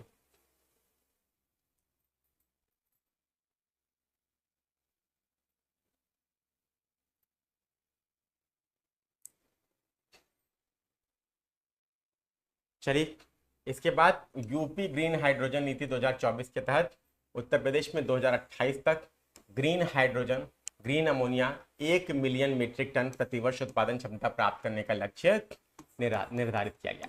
और ये इंपॉर्टेंट है दोस्तों, ये इंपॉर्टेंट है, याद रखिएगा। मतलब 2028 तक ग्रीन हाइड्रोजन और green ammonia 1 million metric ton प्रतिवर्ष उत्पादन करने का लक्ष्य निर्धारित किया गया है। इस बात को आपको नोट कर लेना है। ठीक है, याद रखिएगा, बहुत इंपॉर्टेंट है आप सभी के लिए। उत्तर प्रदेश के अंतर्गत ग्रीन हाइड्रोजन, ग्रीन अमोनिया के उत्पादन प्रयोग करने वाले स्टार्टअप्स को प्रोत्साहन दिया जाएगा। इसके अंतर्गत भारत सरकार और प्रदेश सरकार द्वारा रजिस्टर्ड स्टार्टअप्स को प्रोत्साहन अनुमन्य होगा। प्रत्येक स्टार्टअप को अधिकतम वित्तीय प्रोत्साहन 25 लाख रुपए प्रति वर्ष 5 वर्षों तक दिया जाएगा। मतलब इस क्षेत्र के जो स्टार्टअप्स हैं उनको प्रतिवर्ष 25 लाख रुपए प्रदान किया जाएगा। ये भी इंपॉर्टेंट है। उत्तर प्रदेश नवीन और नवीकरणीय ऊर्जा विकास अभिकरण यूपी नेडा इस नीति के क्रियान्वयन के लिए नोडल एजेंसी होगी। ये इंपॉर्टेंट चीज है दोस्तों। ठीक है, यूपी नेडा इसके क्रियान्वयन के लिए नोडल एजेंसी है। उत्तर प्रदेश नवीन और नवीकरणीय ऊर्जा विकास अभिकरण नीति काल में स्थापित परियोजनाओं के माध्यम से परोक्ष और अपरोक्ष रूप से लगभग 1,20,000 रोजगार सृजित होने की संभावना है। तो 1,20,000 रोजगार सृजित होने की संभावना है, नोट करिएगा। और यहाँ पर दोस्तों आपके लिए इंपॉर्टेंट क्या है? इंपॉर्टेंट ये शुरू के 2 पॉइंट्स जो मैंने आपको बताया, यूपी की ग्रीन हाइड्रोजन नीति मल्टीपल स्टेटमेंट का क्वेश्चन बनेगा, निश्चित रूप से आ सकता है। नीति अधिसूचना जारी होने की तिथि से 5 वर्ष तक वैलिड रहेगी। इसके तहत 2028 तक ग्रीन हाइड्रोजन, ग्रीन अमोनिया का 1 मिलियन मीट्रिक टन प्रतिवर्ष उत्पादित करने का लक्ष्य रखा गया है। ये बात आपको याद रखना है, क्योंकि और इस क्षेत्र में जो स्टार्टअप काम कर रहे हैं उनको भी प्रोत्साहन दिया जाएगा। और 14 मार्च 2024 को यूपी सरकार ने इस नीति को क्या किया, प्रख्यापित किया। क्लियर है, समझ में आ गया दोस्तों? जल्दी से बता दीजिए, जल्दी से सब लोग बताइए दोस्तों, ठीक है। अच्छा, इतना दोस्तों अगर आप लोग कर रहे हैं तो ये बहुत अच्छी बात है, बहुत अच्छी बात है।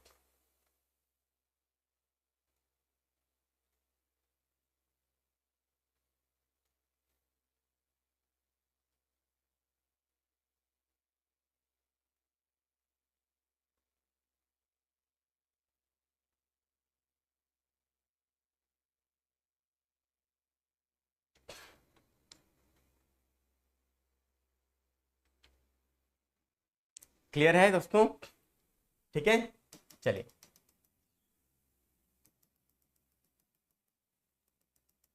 राज प्रताप सिंह, अब ये क्यों फेमस है? ये राज प्रताप सिंह यूपी के नए राज्य निर्वाचन आयुक्त नियुक्त किए गए। ठीक है, याद रखिएगा, राज्य निर्वाचन आयुक्त नियुक्त किए गए। अब राज्य निर्वाचन आयुक्त क्या करता है दोस्तों? राज्य निर्वाचन आयोग का काम है पंचायत और नगर पालिकाओं के चुनाव कंडक्ट कराना। याद रखिएगा, इंपॉर्टेंट है, आप सभी लोगों को पता होना चाहिए। ठीक है, क्लियर? चलिए,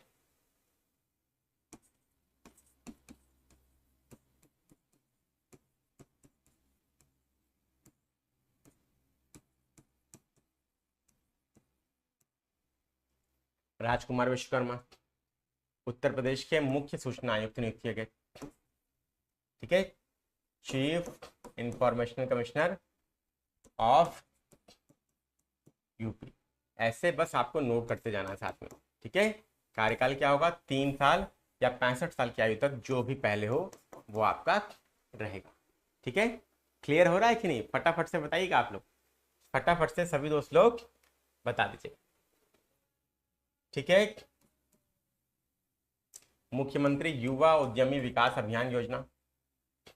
ठीक है, मुख्यमंत्री योगी आदित्यनाथ द्वारा युवा उद्यमियों को सशक्त बनाने और नवाचार और उद्यम की संस्कृति को बढ़ावा देने के उद्देश्य से इस योजना की शुरुआत की गई। क्लियर है? फटाफट से बताइए भाई सभी दोस्तों। ठीक है, यहां तक हम लोगों ने देख लिया।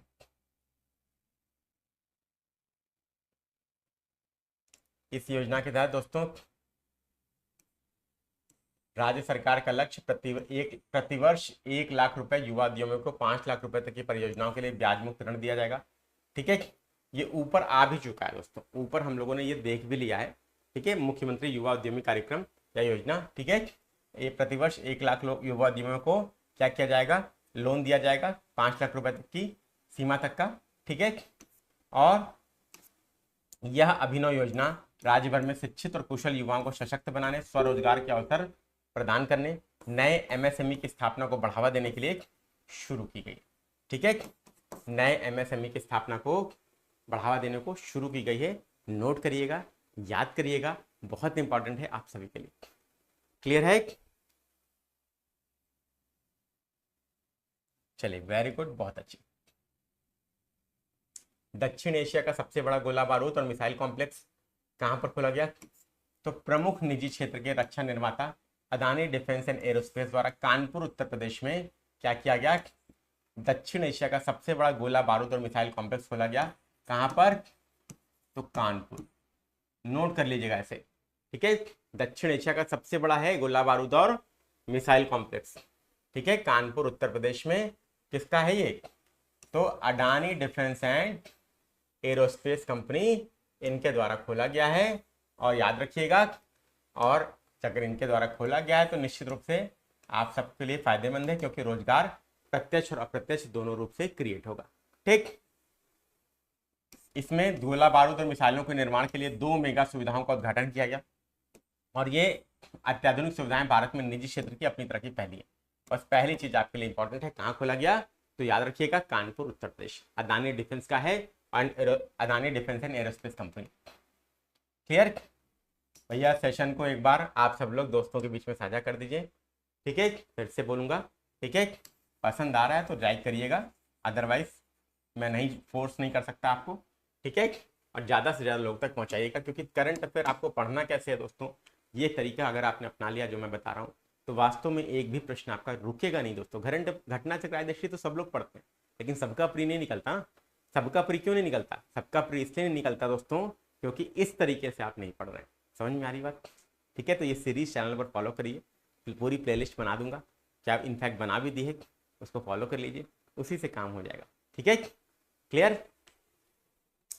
आईआईटी कानपुर द्वारा विकसित, ठीक है, भारत की पहली हाइपर वेलोसिटी विस्तार सुरंग परीक्षण सुविधा, भारत की पहली हाइपर वेलोसिटी विस्तार सुविधा परीक्षण सुविधा, पहली हाइपर वेलोसिटी विस्तार सुरंग परीक्षण सुविधा कहां पर किसके द्वारा विकसित की गई? आईआईटी कानपुर के द्वारा। ठीक है, किसने विकसित की? IIT Kanpur, Indian institute of technology Kanpur ने विकसित की है, याद रखिएगा। H2 नामक सुविधा 3 से 10 किलोमीटर प्रति सेकंड के बीच उड़ान गति उत्पन्न करने में सक्षम। यह सुविधा इसरो और डीआरडीओ के मिशनों जैसे Gaganyaan, RLV, hypersonic cruise missile के संदर्भ में बहुमूल्य साबित हो सकती है। ठीक है, 3 से 10 किलोमीटर प्रति सेकंड के बीच उड़ान गति उत्पन्न करने में सक्षम है। ये दोनों पॉइंट्स आपके इंपॉर्टेंट हैं और मल्टीपल स्टेटमेंट का बहुत सुंदर क्वेश्चन यहाँ पर बन सकता है, आप नोट कर लीजिए। क्लियर है? ठीक है दोस्तों, फटाफट से बता सकते हैं आप लोग।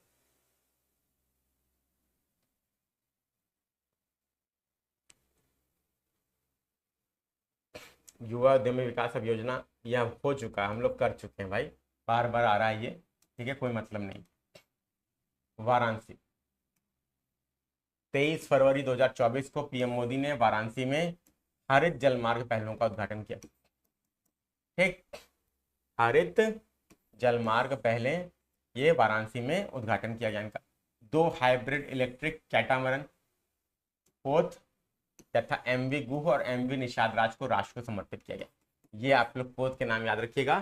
ठीक है, एमवी गुह, एमवी निषाद राज को राष्ट्र को समर्पित किया गया। कहां पर? वाराणसी में, पीएम मोदी के द्वारा।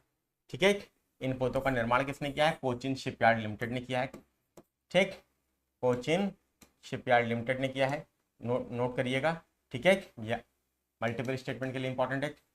एमवी गुह अयोध्या में सरयू नदी पर और एमवी निषाद राज वाराणसी में गंगा नदी पर नौकायन करेगा, ये भी आपके लिए इंपॉर्टेंट है। पोत तेजी से चार्ज होने वाली बैटरी से संचालित होते हैं। ये दोनों पोत वार्षिक 400 मीट्रिक टन कार्बन उत्सर्जनों में कटौती करने के उद्देश्य से डिजाइन किए गए। ये हरित पोत राज्य में धार्मिक पर्यटन को बढ़ावा देंगे। उद्देश्य क्या है इनका? धार्मिक पर्यटन को बढ़ावा देना, ये बात याद रखिएगा। और यहाँ पर यह भी प्रश्न आपका, दोनों प्रश्नों को मल्टीपल स्टेटमेंट के पॉइंट ऑफ व्यू में पूछा जा सकता है, आप सब लोग नोट कर लेंगे। कोचिन एमवी गुह, एमवी निषाद राज, ठीक है, ये राष्ट्र को समर्पित किए गए। कोचिन शिपयार्ड लिमिटेड ने इनको बनाया है। एमवी गुह अयोध्या में सरयू नदी पर, एमवी निषाद राज वाराणसी में गंगा नदी पर नौकायन करेगा। ठीक है, और ये बैटरी से संचालित हैं और 400 मीट्रिक टन कार्बन उत्सर्जन में कटौती करने के उद्देश्य से डिजाइन किए गए हैं और धार्मिक पर्यटन को बढ़ावा दिए जाएंगे। तो ये एक इंपॉर्टेंट न्यूज़ है आप सभी लोगों के लिए। और अगेन अगर एग्जामिनर चाहेगा तो एक सुंदर सा क्वेश्चन मल्टीपल स्टेटमेंट का बना देगा।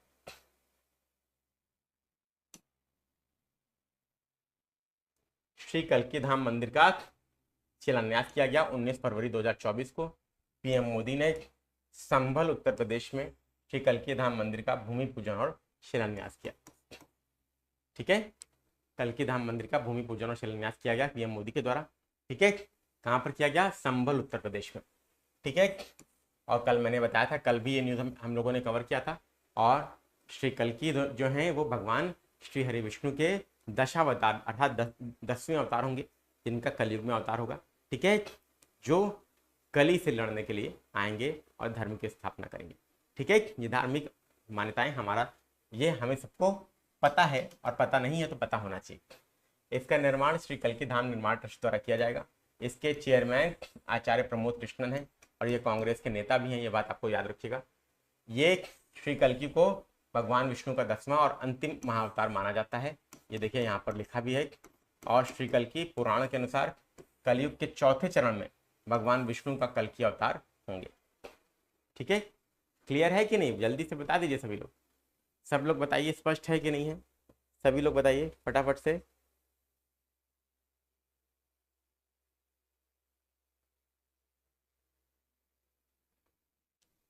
क्लियर, सभी लोग बताइए भाई।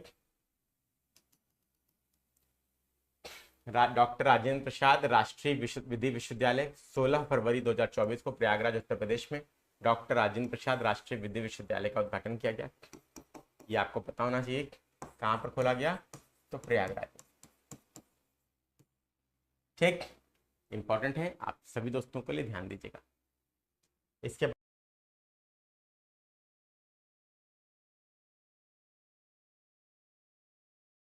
क्लियर, सभी दोस्तों को बताइए भाई, सभी लोग यहाँ तक स्पष्ट है।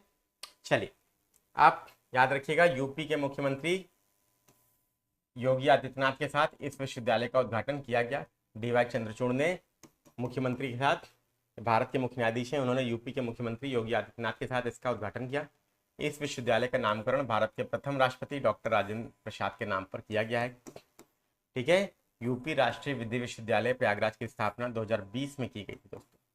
ठीक है, 2020 में शिलान्यास हुआ था और अब 2024 में इसका उद्घाटन जो भारत के मुख्य न्यायाधीश डीवाई चंद्रचूड़ ने किया है। 16 फरवरी 2024 को, याद रखिएगा, यही प्रयागराज में स्थापित है। अगस्त 2023 में एक संशोधन के माध्यम से इसका पुनर्नामकरण डॉक्टर राजेंद्र प्रसाद राष्ट्रीय विधि विश्वविद्यालय के रूप में किया गया। क्लियर है, फटाफट से बताइए आप सभी छात्र लोग। ठीक है, चलिए नेक्स्ट इंपॉर्टेंट न्यूज थी, याद रखिएगा, दिव्य अयोध्या ऐप जनवरी 2024 में यूपी के मुख्यमंत्री योगी आदित्यनाथ ने दिव्य अयोध्या ऐप को लॉन्च किया। ठीक है, जनवरी 2024 में यूपी के मुख्यमंत्री योगी आदित्यनाथ ने दिव्य अयोध्या ऐप को लॉन्च किया। नोट करिएगा, याद करिएगा, बहुत इंपॉर्टेंट है दोस्तों। ठीक है, क्लियर है, दिव्य अयोध्या ऐप सबको स्पष्ट हुआ दोस्तों? फटाफट से बताइए।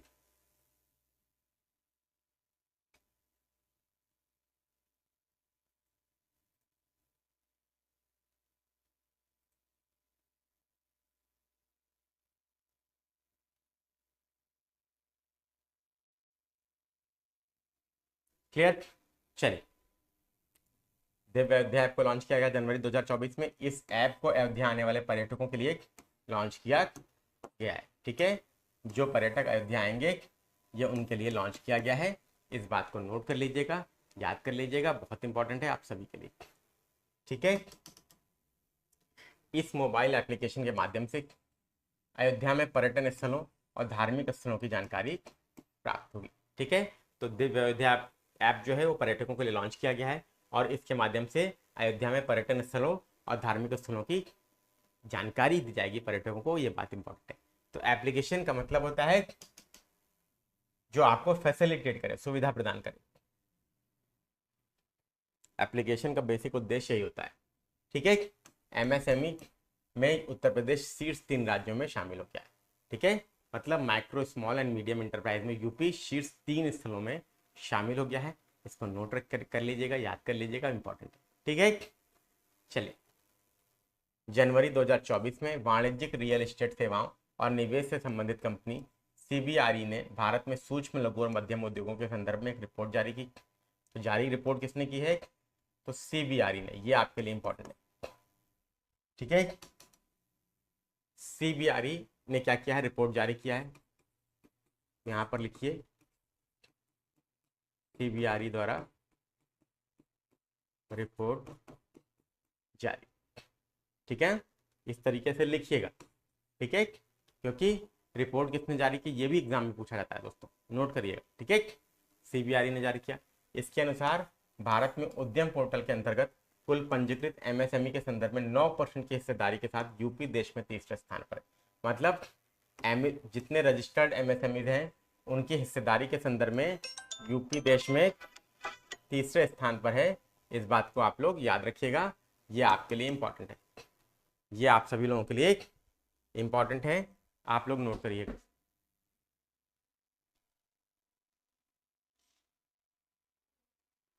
ठीक है, याद रखिएगा, पहले दूसरे स्थान पर कौन है?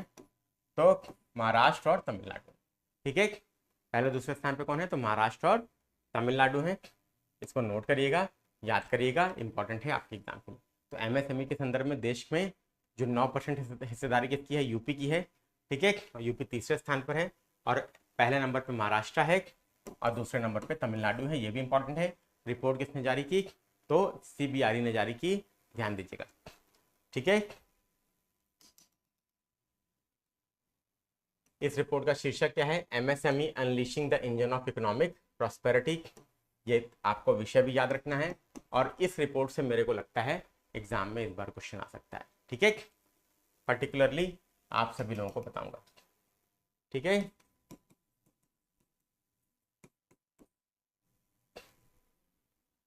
ठीक है, यूपी थर्ड प्लेस पर। इस तरीके से घटना चक्र में आप लोग मेंशन करिएगा दोस्तों, ठीक है ना, ध्यान दीजिएगा। पूर्णतः बालिकाओं के लिए एक पहला सैनिक स्कूल। देखिए ये आपका जो एमएसएमई वाला है, इससे मल्टीपल स्टेटमेंट क्वेश्चन बनने की संभावना, ठीक है, ध्यान रखिएगा। यहाँ पे मेंशन कर दे रहा हूँ, यहाँ पर आपका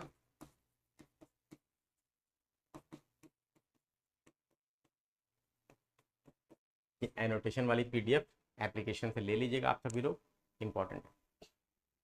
पूर्णतः बालिकाओं के लिए पहला सैनिक स्कूल 1 जनवरी 2024 को रक्षा मंत्री राजनाथ सिंह ने यूपी के मथुरा जिला स्थित वृंदावन में संवित गुरुकुलम बालिका सैनिक स्कूल का उद्घाटन किया।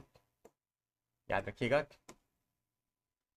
राजनाथ सिंह ने यूपी के मथुरा जिले में वृंदावन में क्या किया, संवित गुरुकुलम बालिका सैनिक स्कूल का उद्घाटन किया। तो वृंदावन धाम आप सबको पता है, मथुरा वृंदावन क्षेत्र बहुत प्रसिद्ध है, श्री कृष्ण जन्मभूमि है भगवान श्री कृष्ण की, आप सबको पता है। और वहीं पर संवित गुरुकुलम बालिका सैनिक स्कूल का उद्घाटन किया गया, ठीक है, क्लियर। और बरसाना श्री राधा की जन्मभूमि, ठीक है। तो मैंने आपको दोनों चीजें बताई है, दोनों से संबंधित प्रश्न आपको यहाँ पर मिले।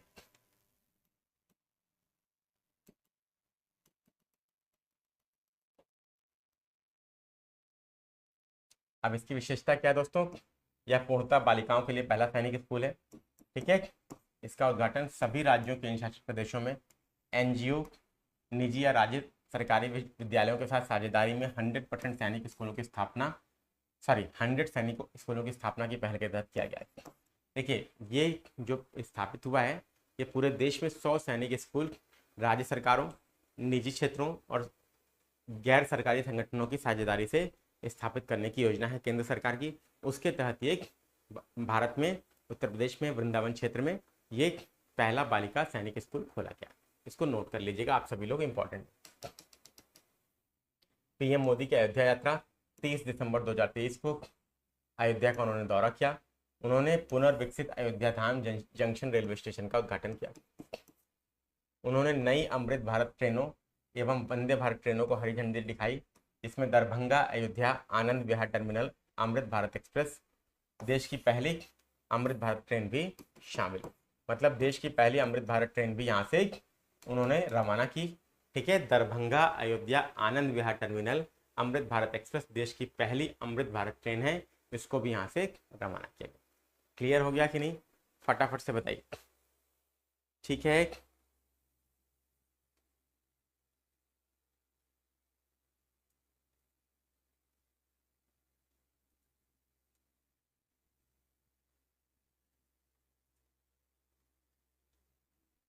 ठीक, क्लियर है।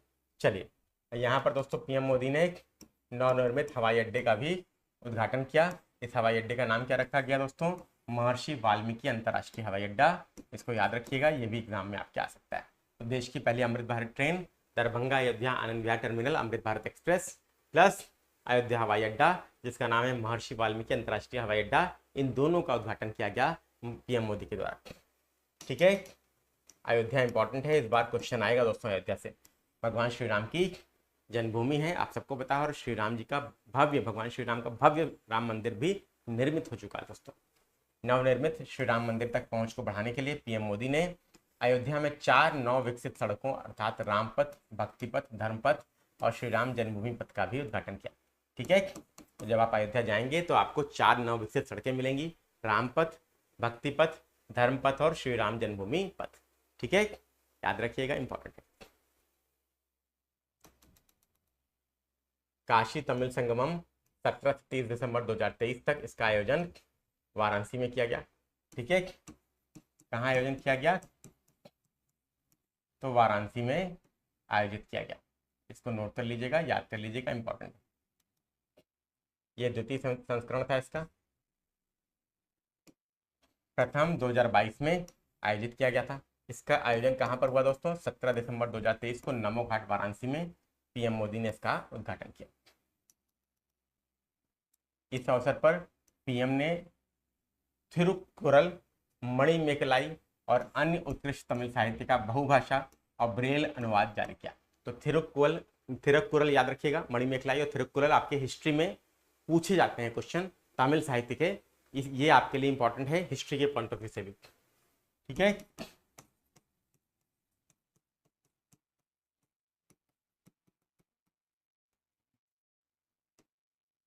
ठीक है। जब संगम साहित्य पढ़ते हैं हम लोग, संगम वंश के बारे में अध्ययन करेंगे, तो ये प्रश्न आपका आ सकता है। ठीक, इस अवसर पर कन्याकुमारी वाराणसी तमिल संगमम ट्रेन को भी हरी झंडी दिखाकर रवाना किया गया। ठीक है, तो ये इंपॉर्टेंट है आपके लिए।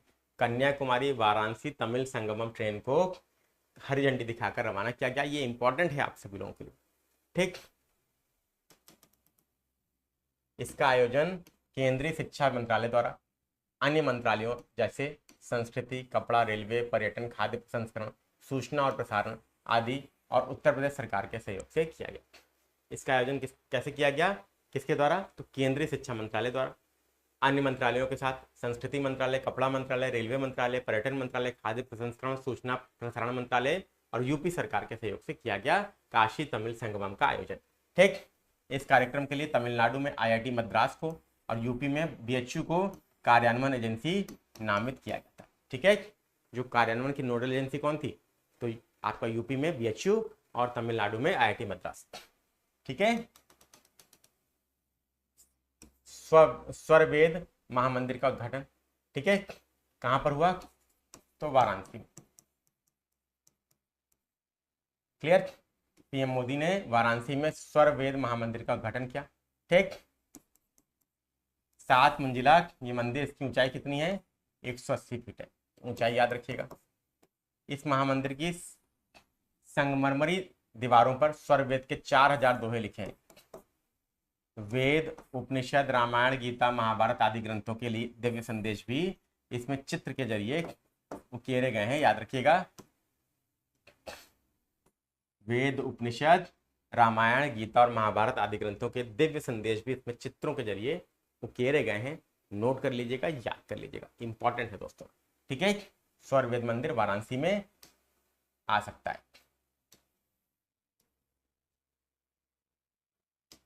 चलिए, अब ये दोस्तों, ये स्वरवेद महामंदिर महर्षि सदाफल देव की शिक्षाओं और उनके उपदेशों का प्रतीक है।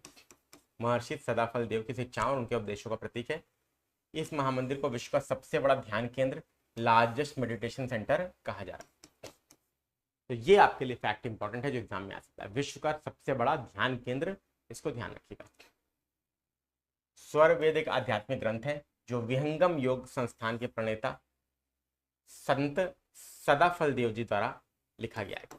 ठीक है, स्वरवेद है क्या दोस्तों?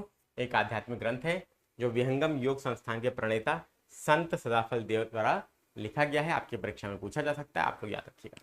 ठीक है, और ये प्रश्न, ये आपके लिए बहुत ही ज्यादा इंपॉर्टेंट है, इससे प्रश्न बन सकता है। विश्व का सबसे बड़ा मेडिटेशन सेंटर कौन सा? यही स्वरवेद मंदिर, महामंदिर, जो आपकी परीक्षा में आ सकता है।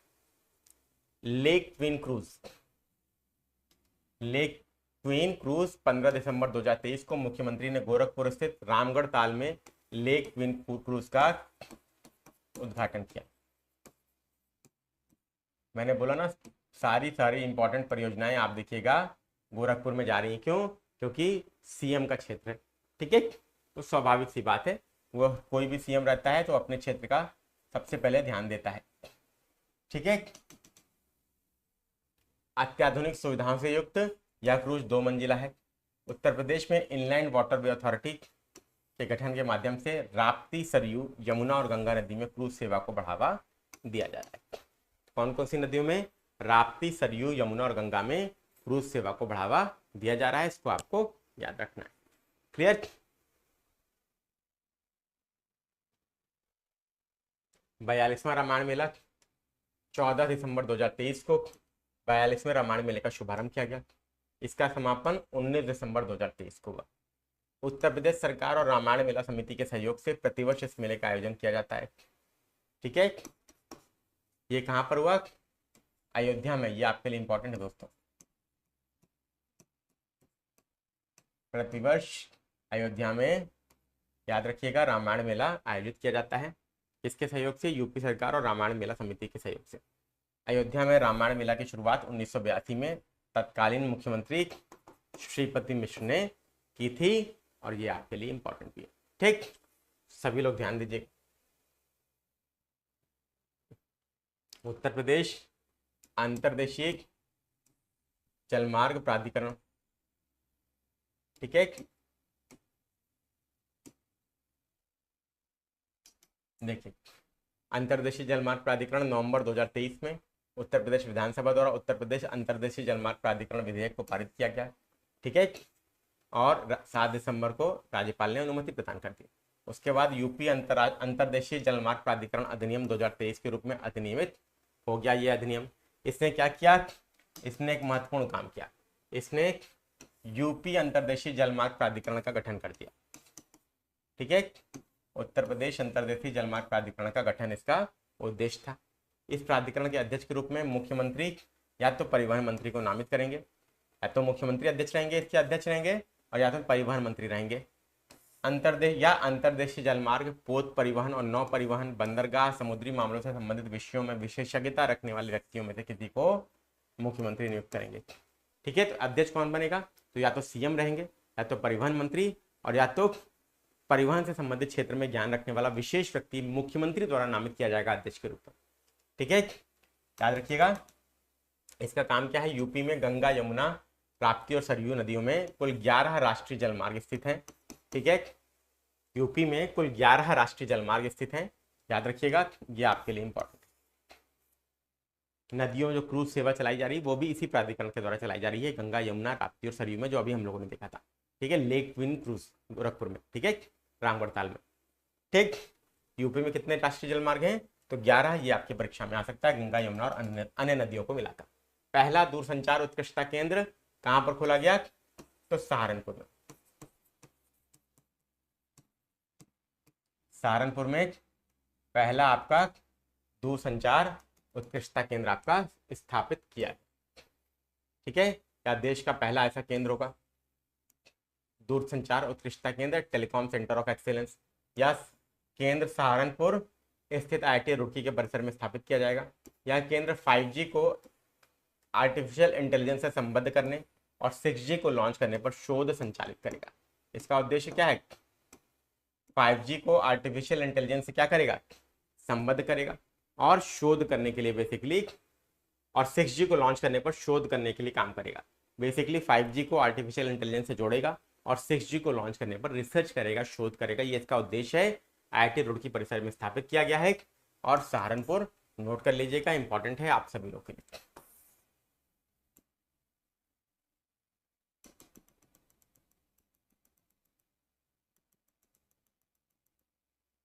अयोध्या आ जाइए। अयोध्या भाई इस बार के लिए बहुत इंपॉर्टेंट है, मैं आपको पहले बता दूं, एग्जाम में आएगा। यूपी के इस जिले में यूपी के अयोध्या में राम की पैड़ी के विभिन्न घाटों पर दीपोत्सव 2023 के अवसर पर 22,23,000 दीप प्रज्वलित किए गए और Guinness book of world record में नया कीर्तिमान स्थापित किया गया। 22,23,000 दीप जो है प्रज्वलित किए गए, Guinness book of world record में नया कीर्तिमान स्थापित हो गया है। ठीक है, इस जिले में भारतीय मंदिर वास्तुकला संग्रहालय की स्थापना की जाएगी, तो ये भी आपके लिए इंपॉर्टेंट है। भारतीय मंदिर वास्तुकला संग्रहालय की भी स्थापना यहाँ पर की जाएगी, इंपॉर्टेंट है दोस्तों, याद रखिएगा आप सभी लोग। कुछ तो रिस्पॉन्स कर सकते हैं आप लोग, करें, कुछ भी करें, कुछ भी नहीं करेंगे, हाँ ना कुछ तो लिखिए। ठीक है, सेशन पसंद आ रहा तो लाइक शेयर कर दीजिए, कम से कम चैनल पे नए तो सब्सक्राइब कर लीजिए इतना। ठीक है, अयोध्या शोध संस्थान 1986 में स्थापित हुआ। अयोध्या शोध संस्थान के कार्यक्षेत्र को विस्तार देते हुए इसका पुनर्नामकरण अंतर्राष्ट्रीय रामायण और वैदिक शोध संस्थान के रूप में कर दिया गया। ठीक है, अंतर्राष्ट्रीय रामायण और वैदिक शोध संस्थान हो गया अब अयोध्या शोध संस्थान। ठीक, उत्तर प्रदेश श्री अयोध्या जी तीर्थ विकास परिषद के गठन हेतु उत्तर प्रदेश श्री अयोध्या जी तीर्थ विकास परिषद अधिनियम 2023 को अधिनियमित किया गया। ठीक है, और उत्तर प्रदेश के मुख्यमंत्री इस परिषद के अध्यक्ष होंगे। दोस्तों याद रखिएगा, यूपी के मुख्यमंत्री होंगे और कोई भी मुख्यमंत्री बनेगा वो इस परिषद का अध्यक्ष हो जाएगा। ठीक, उत्तर प्रदेश श्री अयोध्या जी तीर्थ विकास परिषद के अध्यक्ष मुख्यमंत्री होंगे, इसको आपको याद रखना है। और अयोध्या जी से निश्चित रूप से ये मान के चलिए कि एक प्रश्न आपका निश्चित रूप से आना है, ये मैं आपको पहले बता दूं। और ये आप मान के चलिएगा, जितनी चीजें अयोध्या से संबंधित हैं उसको बहुत अच्छे से तैयार करिएगा, इग्नोर मत करिएगा दोस्तों, मैं पहले ही बोल दे रहा हूँ। ठीक है,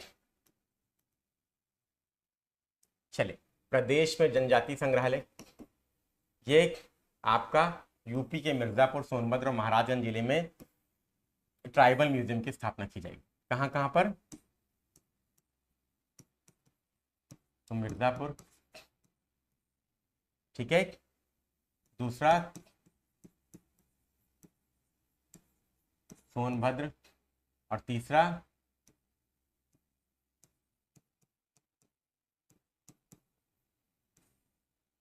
महाराजगंज। याद रखिएगा, मिर्जापुर, सोनभद्र और महाराजगंज, ये आप लोग नोट कर लीजिएगा। ये तीन आपके क्या हैं? ये तीन जिले हैं यहाँ पर जनजाति संग्रहालयों की स्थापना की जा रही है। इंपॉर्टेंट है आप सभी लोगों के लिए। ट्राइबल म्यूजियम इन तीन जगह पर स्थापित किए जाएंगे, ऐसे लिख लीजिएगा। और जब लास्ट में रिवीजन करिएगा ना, जो लिखा हुआ है वही देखते देखते बढ़ते जाएगा आगे। सबसे इंपॉर्टेंट तरीका बता रहा हूँ आपको। मिर्जापुर के अतरौला पांडे ग्राम, सोनभद्र के ग्राम मारकुंडी, मिर्जापुर के अतरौला पांडे, मिर्जापुर के कहाँ पर? अतरैला पांडे ग्राम, सोनभद्र के ग्राम मारकुंडी और महाराजगंज के कुनसेरवा ग्राम में यह संग्रहालय स्थापित किया जाएगा। ठीक है, लखनऊ। अब राजधानी शहर में योगी आदित्यनाथ जी ने क्या किया? नौसेना शौर्य संग्रहालय निर्माण कार्य परियोजना का भूमि पूजन और शिलान्यास किया। ठीक है, तो याद रखिएगा, लखनऊ में क्या खोला जाएगा? तो नौसेना शौर्य संग्रहालय यहाँ पर खोला जाएगा।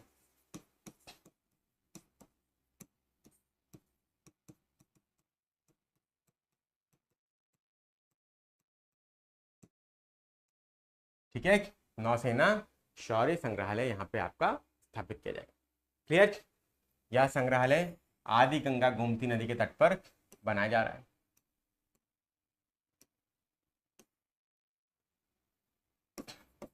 मतलब गोमती नदी के तट पर नौसेना शौर्य संग्रहालय बनाया जा रहा है। ठीक है, आईएनएस गोमती इस संग्रहालय का हिस्सा होगा। यह भी इंपॉर्टेंट न्यूज है दोस्तों, ये भी इंपॉर्टेंट न्यूज है, परीक्षा में आ सकता है, नोट कर लीजिएगा। ठीक, वेरी इंपॉर्टेंट, ये बात आपको नोट कर लेना है।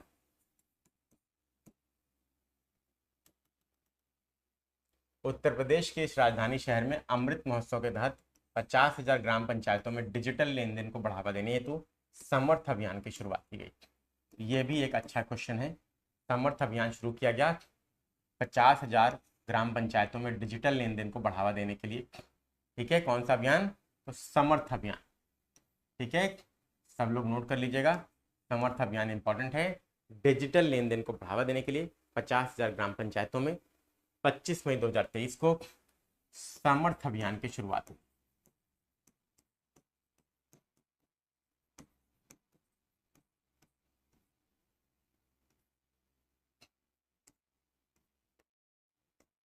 ये बताइए, क्लियर हो रहा है ना? किस तरीके से नोट्स बनाना है, समझ में आ रहा है कि नहीं आ रहा? जल्दी से बताइएगा। ठीक है, गोरखपुर,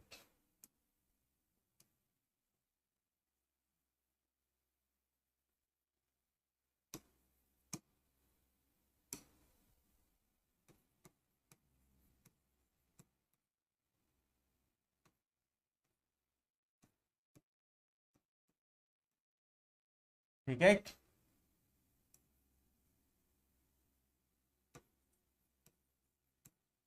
चलिए यहां तक हम लोगों ने देख लिया। गोरखपुर की बात करें तो पशु चिकित्सा विज्ञान महाविद्यालय का भूमि पूजन यहाँ पर किया गया। ठीक है, पशु चिकित्सा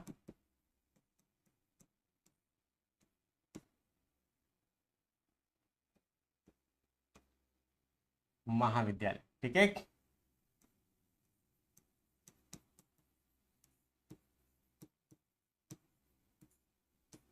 कहाँ पर? तो गोरखपुर में। याद रखिएगा, बहुत इंपॉर्टेंट चीज बता रहा हूँ, तरीका बता रहा हूँ जो आपको इंप्लीमेंट करना है। यह पशु चिकित्सा विज्ञान महाविद्यालय मथुरा के पंडित दीनदयाल उपाध्याय पशु चिकित्सा विज्ञान विद्यालय एवं गो अनुसंधान संस्थान से संबद्ध होगा। मतलब जो यहाँ पे एक और क्वेश्चन आपको मिल गया यूपी स्पेशल का, मथुरा में एक पंडित दीनदयाल उपाध्याय पशु चिकित्सा विज्ञान विश्वविद्यालय और गो अनुसंधान संस्थान है, उसी से अटैच्ड गोरखपुर में पशु चिकित्सा विज्ञान महाविद्यालय होगा। ये बात नोट करिएगा, 2 प्रश्न इंपॉर्टेंट है, एग्जाम में आ सकते हैं। यह महाविद्यालय गोरखपुर और पूर्वी उत्तर प्रदेश का पहला पशु चिकित्सा महाविद्यालय होगा। ठीक है, इसका काम क्या होगा? पशुओं और जीव जंतुओं के स्वास्थ्य परीक्षण और उनकी नस्ल सुधार का केंद्र बनाना। ठीक, ध्यान रखिएगा दोस्तों, इंपॉर्टेंट है। महाविद्यालय पशुओं और जीव जंतुओं के स्वास्थ्य परीक्षण और उनकी नस्ल सुधार का केंद्र होगा। समझ में आ रहा है कि नहीं? फटाफट से बताइएगा। ठीक है, पशुओं और जीव जंतुओं के स्वास्थ्य परीक्षण और उनकी नस्ल सुधार का केंद्र होगा। क्वेश्चन इंपॉर्टेंट है, डेफिनेटली आपके यूपी स्पेशल और यूपी करंट से संबंधित है, दोनों ही एग्जाम के लिए इंपॉर्टेंट है, याद रखिएगा। आनंदा डेयरी, अमोनिया पजोरा और बीच एम्ब्रोयस के मध्य समझौता। बीएच एम्ब्रोयस। ठीक है, चलिए देखा जाए। उत्तर प्रदेश के योगी आदित्यनाथ ने ब्राजील के राजदूत केनेथ नोब्रेगा की उपस्थिति में लखनऊ में 3 कंपनियों के मध्य समझौता ज्ञापन पर हस्ताक्षर किए। ठीक है, आनंदा डेयरी, अमोनिया पजोरा और बीएच एम्ब्रियोस, ये 3 कंपनियों के साथ एमओयू हुआ है दोस्तों, एमओयू हुआ है। अब हम लोग लास्ट पेज पर आ गए दोस्तों।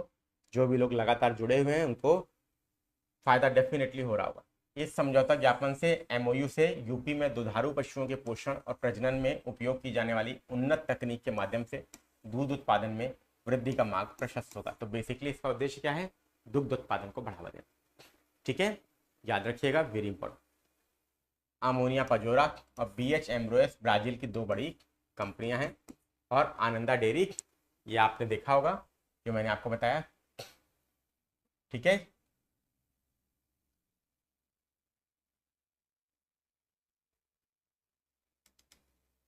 आनंदा डेयरी ये भारत की है। ठीक,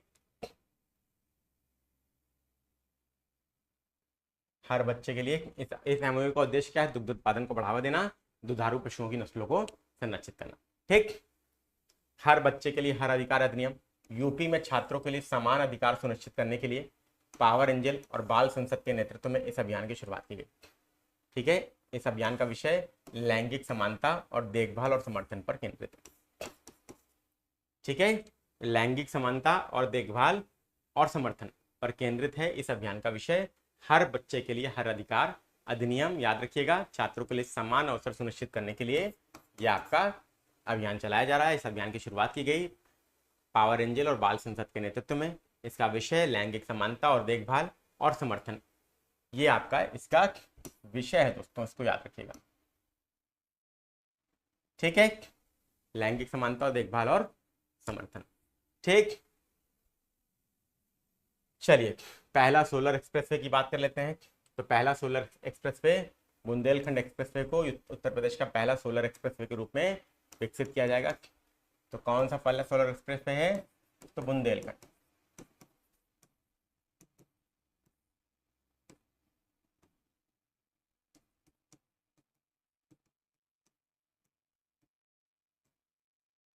ठीक है, बुंदेलखंड एक्सप्रेसवे यहाँ पे इसलिए लिख दिया, रिवीजन करेंगे तो खट से आ जाएगा। पहला सोलर एक्सप्रेसवे कौन है?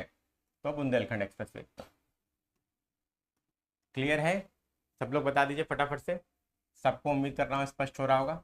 ठीक है, इस एक्सप्रेसवे पर पीपीपी के माध्यम से सरकार सोलर प्लांट्स की स्थापना करेगी, जिसके माध्यम से 550 मेगावाट सौर विद्युत उत्पादन का लक्ष्य निर्धारित किया गया है। मतलब सोलर प्लांट्स यहाँ पर बनाए जाएंगे और 550 आपके सोलर प्लांट्स यहाँ पर बनेंगे।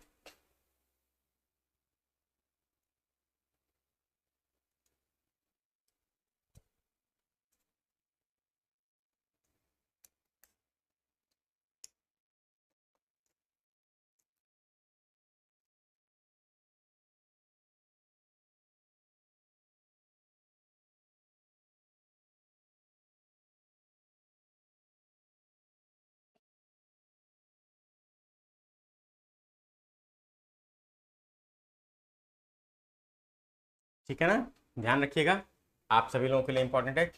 मतलब सोलर प्लांट्स लगाए जाएंगे इस एक्सप्रेस वे पर, ठीक है, जो 550 मेगावाट सौर विद्युत उत्पादन क्षमता का लक्ष्य के साथ लगाए जाएंगे। तो इस बुंदेलखंड एक्सप्रेस वे पर सोलर प्लांट्स की स्थापना की जाएगी, जिससे 550 मेगावाट सौर विद्युत उत्पादन का लक्ष्य निर्धारित किया गया है। क्लियर है? जल्दी से सब लोग बता दीजिए, आप सभी लोग क्लियर, सबको वीडियो क्लियर है ना, बताइए दोस्तों।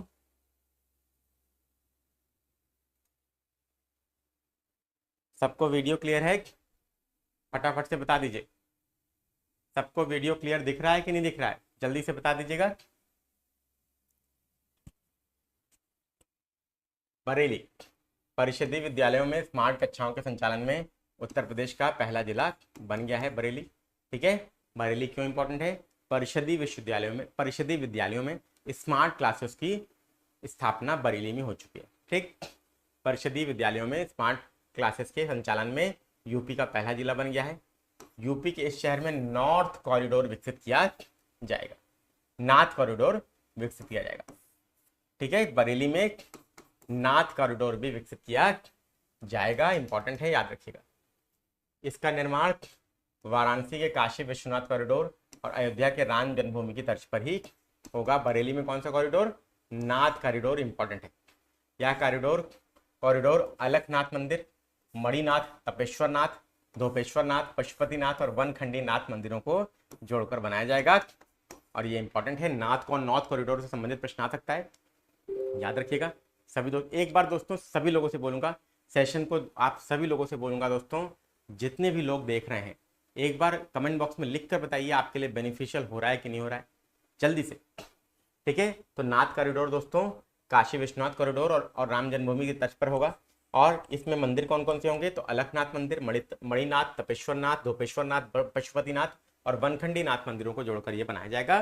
बेसिकली ये सारे के सारे क्या हैं? भगवान शिव शंकर के मंदिर हैं, जिनको जोड़कर ये क्या किया जा रहा है? कॉरिडोर बनाया जा रहा है। चलिए, उन्नाव की बात करें तो उत्तर प्रदेश में इस जिले में मुख्यमंत्री योगी आदित्यनाथ द्वारा महान स्वतंत्रता संग्राम सेनानी राजा राव राम बख्श सिंह की अश्वारोही प्रतिमा का अनावरण किया गया। ठीक है, कुछ भी नहीं किया गया है, महान स्वतंत्रता संग्राम सेनानी, ठीक है, राजा राव राम बख्श सिंह की अश्वारोही प्रतिमा यहाँ पर बनाई गई है, बस इतना आपको याद रखना है। ठीक है, स्वतंत्रता संग्राम सेनानी की प्रतिमा यहाँ पर बनाई गई है, उनका नाम क्या था? राजा राव राम बख्श सिंह की, वो भी घोड़े पर आरूढ़ अश्वारोही प्रतिमा है। ठीक है, जल्दी से बता दीजिए।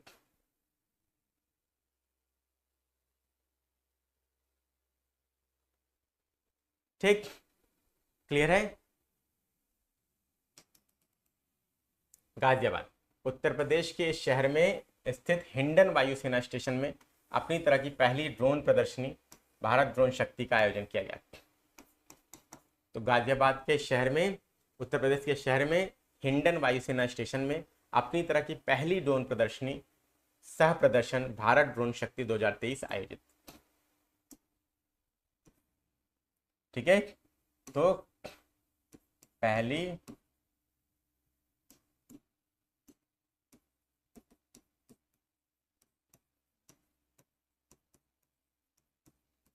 ड्रोन प्रदर्शनी यहाँ पर क्या की गई है? आयोजित की गई है। नोट कर लीजिएगा, याद कर लीजिएगा, आप सभी दोस्तों के लिए इंपॉर्टेंट। इसका आयोजन, पहली ड्रोन प्रदर्शनी गाजियाबाद में भारत ड्रोन शक्ति 2023 के नाम से आयोजित की गई। इसका आयोजन भारतीय वायुसेना और ड्रोन फेडरेशन ऑफ इंडिया द्वारा संयुक्त रूप से किया गया। इस प्रदर्शनी के उद्घाटन के बाद पहले C295 MW परिवहन विमान को भारतीय वायुसेना में औपचारिक रूप से शामिल किया गया। तो भारतीय वायुसेना में पहले C295 MW परिवहन विमान को औपचारिक रूप से शामिल किया गया। यूपी के में स्थित इस शहर में भारतीय खाद्य संरक्षा और मानक प्राधिकरण FSSAI के लिए राष्ट्रीय प्रशिक्षण केंद्र का भी उद्घाटन किया गया। तो याद रखिएगा, FSSAI का राष्ट्रीय प्रशिक्षण केंद्र भी आपका कहां पर होगा? गाजियाबाद में। याद रखिएगा, FSSAI का राष्ट्रीय प्रशिक्षण केंद्र गाजियाबाद में इंपॉर्टेंट है आप सभी लोगों के लिए। ठीक, विजयपुर औरैया फूलपुर पाइपलाइन परियोजना, पीएम मोदी द्वारा इसका लोकार्पण किया गया। ठीक है,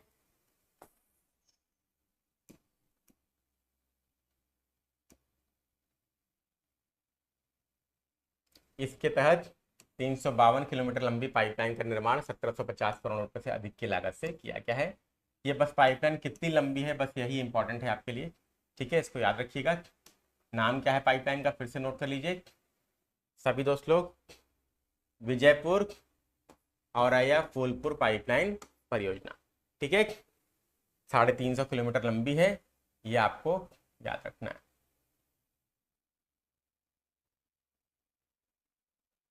साढ़े 300 किलोमीटर लंबी है, बस ये याद रखिएगा। इसी से एग्जाम में आपका प्रश्न टिक हो जाएगा, ऑप्शन आपको मिल जाएंगे। रोबोटिक प्रोसेस ऑटोमेशन लैब कहाँ खोली गई, NIE LIT गोरखपुर में इसका उद्घाटन हुआ। ठीक है, तो अगेन फिर से गोरखपुर, मैंने बोला ना ज्यादा से ज्यादा चीजें आपकी गोरखपुर में ही आ रही हैं। क्यों, क्योंकि योगी जी का आपको पता है क्षेत्र। ठीक है, सबको पता है बहुत अच्छे से। क्लियर हो रहा है कि नहीं भाई, सभी लोग बताइए। NIE LIT गोरखपुर में इस लैब का उद्घाटन हुआ। महत्वपूर्ण, इसका निर्माण इलेक्ट्रॉनिकी और सूचना प्रौद्योगिकी मंत्रालय द्वारा, ठीक है, वित्त पोषित फ्यूचर स्किल प्राइम परियोजना के अंतर्गत किया गया।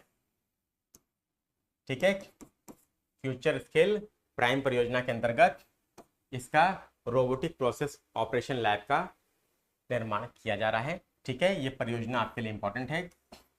ठीक है, और यह इस परियोजना के अंतर्गत यूपी में अपनी तरह की पहली लैब है दोस्तों। रोबोटिक प्रोसेस ऑटोमेशन लैब कहां पर है, तो गोरखपुर में। ठीक, अत्याधुनिक क्वांटम प्रौद्योगिकी समर्थित हरित हाइड्रोजन उत्पादन, ये वाराणसी में, वाराणसी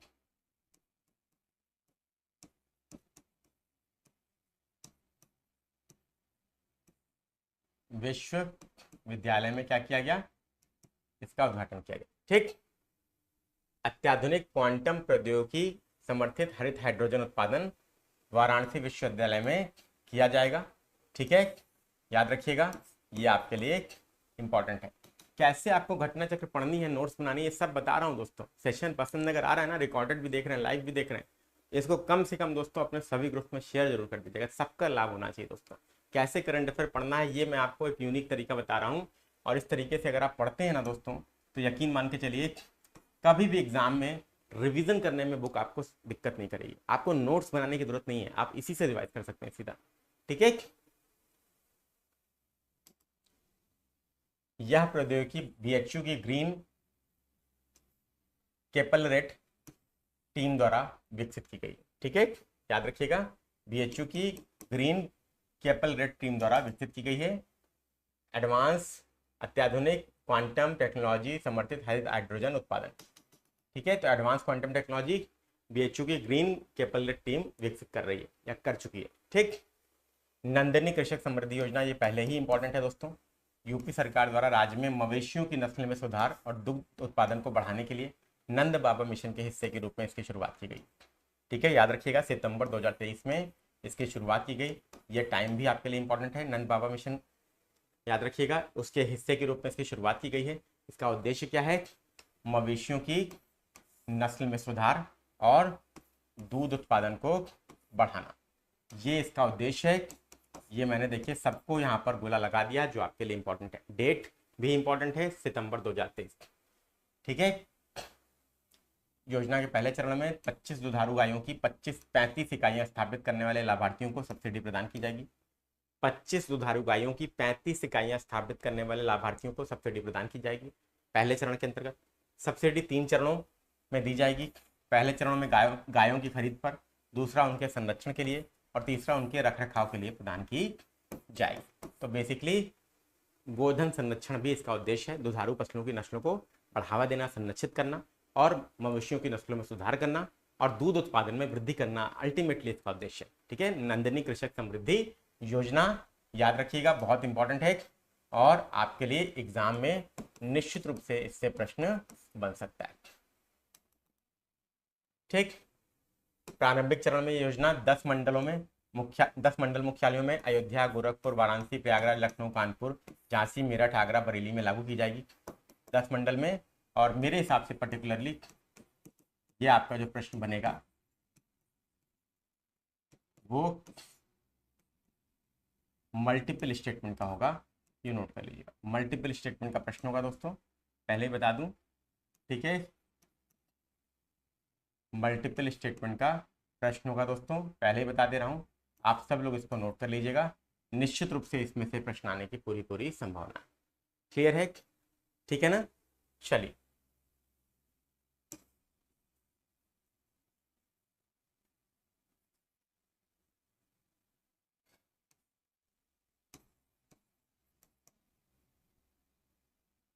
नेक्स्ट, उत्तर प्रदेश शिक्षा सेवा चयन आयोग अधिनियम 2023। उत्तर प्रदेश शिक्षा सेवा चयन आयोग के गठन का प्रावधान है इस अधिनियम के तहत, ठीक है। उत्तर प्रदेश शिक्षा सेवा चयन आयोग के गठन का प्रावधान है इस अधिनियम में, ठीक है। इसके अनुसार यह आयोग एक निगमित निकाय होगा जिसका मुख्यालय प्रयागराज में होगा, ठीक है। शिक्षा सेवा चयन आयोग का मुख्यालय कहाँ होगा?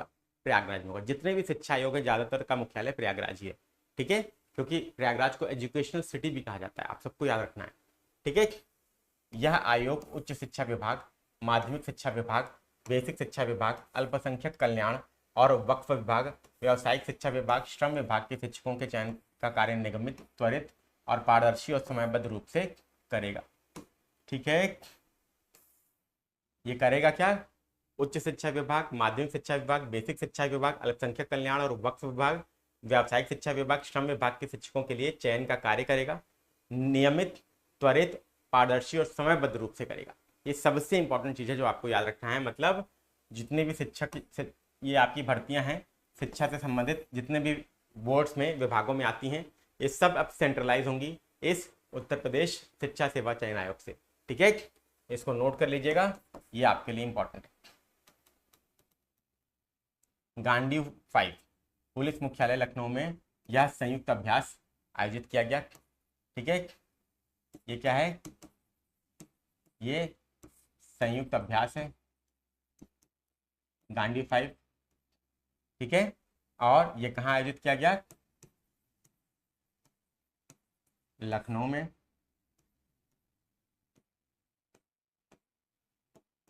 पुलिस हेड क्वार्टर में, ठीक है, लखनऊ PHQ में आयोजित किया गया। इसका आयोजन राष्ट्रीय सुरक्षा गार्ड NSG और उत्तर प्रदेश पुलिस द्वारा आतंकी घटनाओं से सफलतापूर्वक निपटने के लिए किया गया, ठीक है ना? याद रखिएगा दोस्तों, इस संयुक्त अभ्यास में कौन कौन लोग शामिल थे? लखनऊ पुलिस हेडक्वार्टर में ये गांडी 5 युद्धाभ्यास संयुक्त अभ्यास आयोजित किया गया। इसमें NSG, नेशनल सिक्योरिटी गार्ड्स और यूपी पुलिस द्वारा आतंकी घटनाओं से सफलतापूर्वक निपटने के लिए इस अभ्यास को किया गया। आपको याद रखना है, ठीक है। इसका उद्देश्य भी आपको क्लियर होना चाहिए, it is very very important. गांडी 5 याद रखिएगा, सभी लोगों के लिए महत्वपूर्ण। क्लियर? क्लियर, ठीक है। तो उम्मीद करता हूँ ये रहा यूपी स्पेशल का पूरा राष्ट्रीय आपका परिदृश्य, मैंने जो आपको घटना चक्र आय-दृष्टि का कराया, बहुत इंपॉर्टेंट है। कम से कम ये मान के चलिए 5 से 7 प्रश्न, और यूपी स्पेशल भी अगर मिला दें तो टोटल 10 प्रश्न आपके इस वीडियो से आपको मिलेंगे।